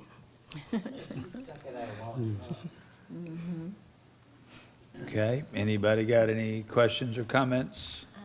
Yes. I was in San Francisco. Oh, I'm sorry. I didn't know you were. What's that? I didn't hear her go ahead. I'm sorry, Ms. Miller. Thank you. I know at one point we were talking about this possibly being the last round.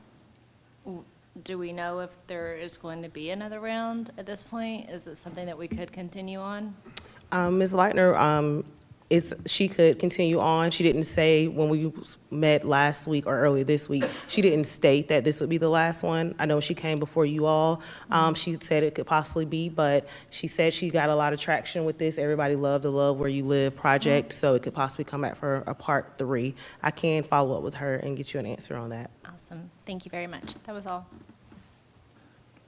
Thank you, Mr. Yes, Chair. Mayor I had the privilege of being in San Francisco a few weeks ago, and apparently the same company does this exact same thing. They do hearts around San Francisco, and it really does make in a city that big, it makes a nice impression, even if they're, small relative to the size of the buildings that they're placed around, although their hearts are a bit bigger, just again, because they have a bigger budget than we do. But it makes a nice effect in a big city just as much as it does in a small city, so it's a nice program, and it does add to the effect and the character of the community. So, thank you, Mr. Chair. Yes, sir. Any other questions or comments? Yes, Mr. Estes. Ms. Jackson, at the Public Arts Commission meeting, we talked about some adjustments to these. Yes, Are we sir. including that in this, or is this just for the placement itself? This is just for the placement itself. During the Public Arts Commission meeting, you all did make the motion to actually approve that with the stipulation. So that covers the change of the hearts and what they would look like. Just so council's aware, when you're scrolling through here and you look at the submissions from these artists, our main comment was, you're putting a heart right next to the sign, and the heart has a picture of the sign on it, which just seemed like a little too meta, or I don't know what the word is. And so we asked that the signs be taken off of the hearts, since they're going to be placed right next to the actual signs. Okay. Like the one with Mill Village Park on it? And Tom Worthen Park too. Makes sense. Okay. That is meta. That is all. Thank you, Ms. Jackson, and thank you. Yes, sir. Any other questions or comments? Okay, we appreciate everything. This has been a great thing, I think, for this city. So with that being said, I'd like to place that on the consent agenda. And Madam Mayor, that's all I have for this evening. Thank you so much, Coach. We'll move on then to Technology Committee, chaired by Councilmember Mayor Pro Tem Terry Miller.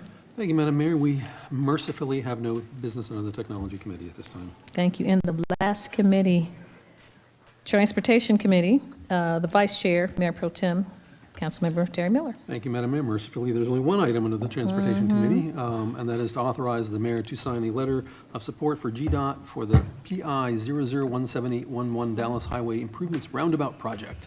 Mr. Marcus Thompson will provide us the information for that issue. All right. Marcus Thompson, City Engineer, 6701 Church Street. I'll try to be as brief as possible. The item is pretty straightforward. This helps support the Dallas Highway Corridor Improvements Project. As you currently recall, we're currently in the preliminary engineering phase for this project. During this phase, Croy Engineering provided a traffic engineering report, which basically, from that report, triggered the consideration for roundabouts near Upshaw Mill Road and also Parker Street at the old State Route 92 Dallas Highway intersection near Worthing Park. So basically, just letters for us to provide consideration for these, to support these roundabouts for this project to GDOT. And it also lets GDOT, informs GDOT that we're willing to take on the responsibility of the lighting that will be installed for pedestrian and vehicle safety as well. So. Thank you, Mr. Thompson. My committee chair has left me a couple questions she wanted to clarify. First, regarding the roundabout near the middle school, was there communication with the school or the school board regarding that roundabout in front of their facility? Not yet. Everything is still preliminary. However, we are in the process of putting together a public outreach meeting soon. So in that way, that's when we'll have those discussions with the public. Okay. And show them the updated drawings and everything. Okay, thank you. Yeah. And then regarding the study itself, what came up in the study that warranted the issue of or the suggestion of putting a roundabout at that location? Yeah, so basically just the level of service, vehicle delay, the past recent crash reports, and basically just the queuing of vehicles within that area and just safety. Okay. I mean, I know that studies do indicate that the roundabouts tend to improve the flow of traffic and reduce the number of accidents, so, okay. It's nice that we think outside the box a little bit on things like that. Does Mayor or Council have any other questions or comments? Mr. Davis, you did. Yes, Marcus, when you get a chance, come down and take a look at that, because the way they look like they got the street going right through my front door of my business, and I think a roundabout would be a disaster right there because of the new restaurant there. It's doing real well with a lot of a customer base. And, but if you look at it, it's going right through my front door. Yes, sir. And the landowner, he got a picture of it, and he not really happy with it. Okay. But he'll be at the public hearings when you have public. Okay, and I'll make sure I let. Come by and take a look. Okay. Get a chance. All right. Okay? Yes, sir. The barbershop. Thank you, Mr. Davis. Any additional questions, comments? Madam Mayor, you look like you're about to say something. No, I was thinking, I was thinking about recusal in the future, but I was just thinking. Any other questions or comments from anyone else on council? Is that no, okay. Being that there are some issues that were brought up, and it's a question that's left open for Mr. Marcus, we will leave this on the main agenda for Monday, and then we'll take a vote at Monday's meeting. As that issue ends, Madam Mayor, we have no other business in the Transportation Committee at this time. Thank you so much, Councilman. Mayor Pro Tem, we appreciate you taking that committee for Dr. Bird Downey, and thank you, Mr. Thompson, for enduring the meeting and bringing that presentation to us. Do we have any other business to come before council tonight from the elected body? Thank you. If not, we'll go through updates from our city staff. Mr. Dotson, our city attorney, Mr. Joel Dotson. Thank you. Our staff attorney, Ms. Miranda Jordan. Good evening, Madam Mayor. I don't have any business this evening. Thank you, ma'am. Our chief of police, Chief Sparks, Gary Sparks.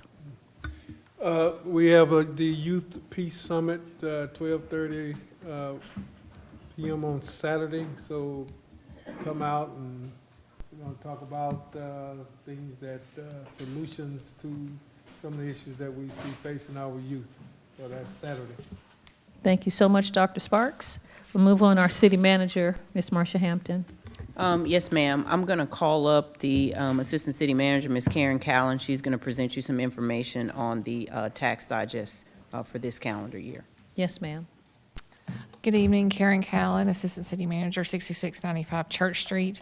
So we finally got the tax digest in this past week, and we are on a strict timeline because we have to have it to the state by September 1st.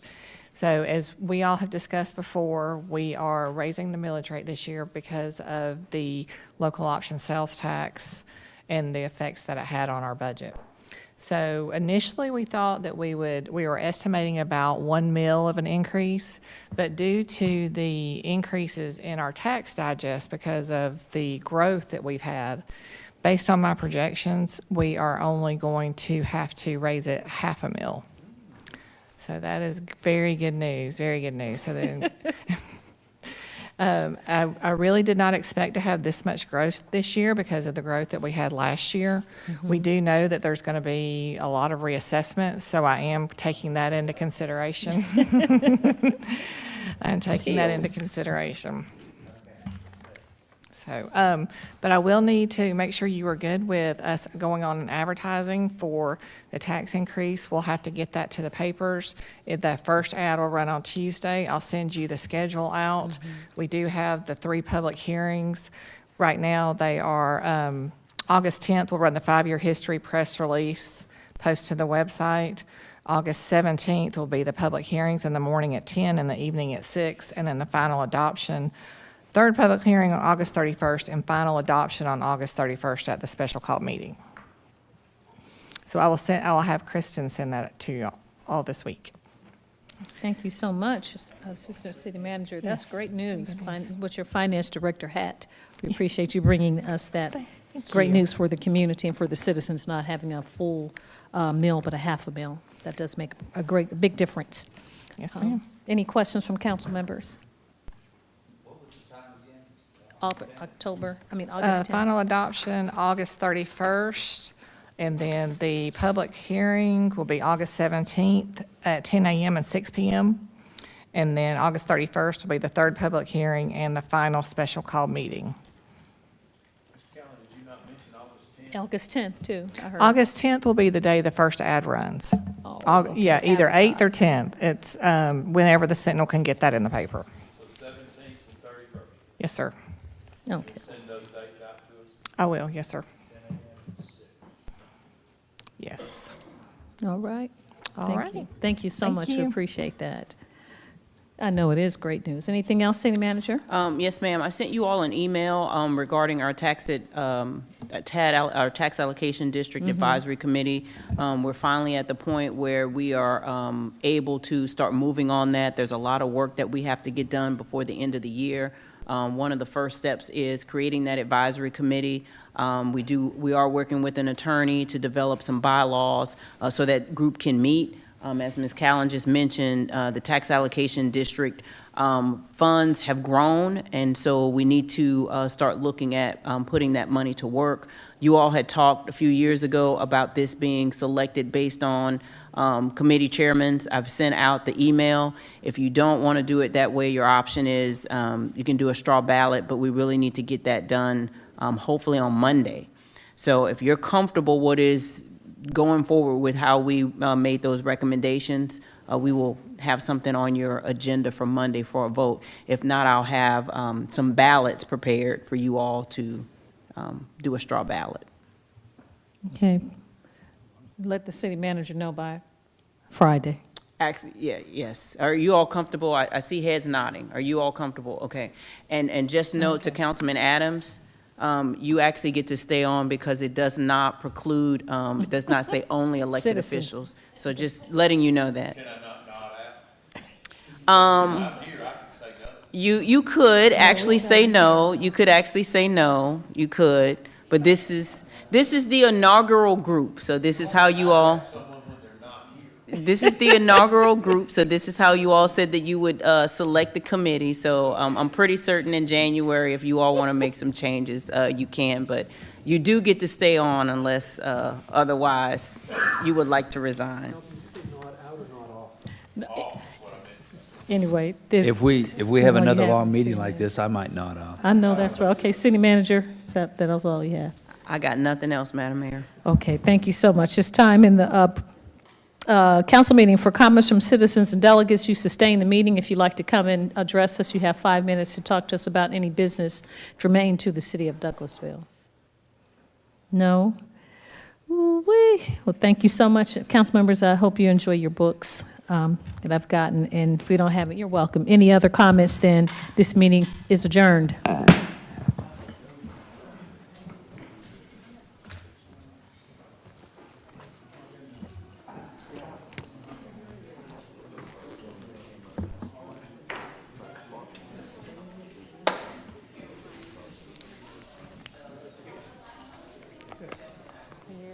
He says they've been giving a lot of threats.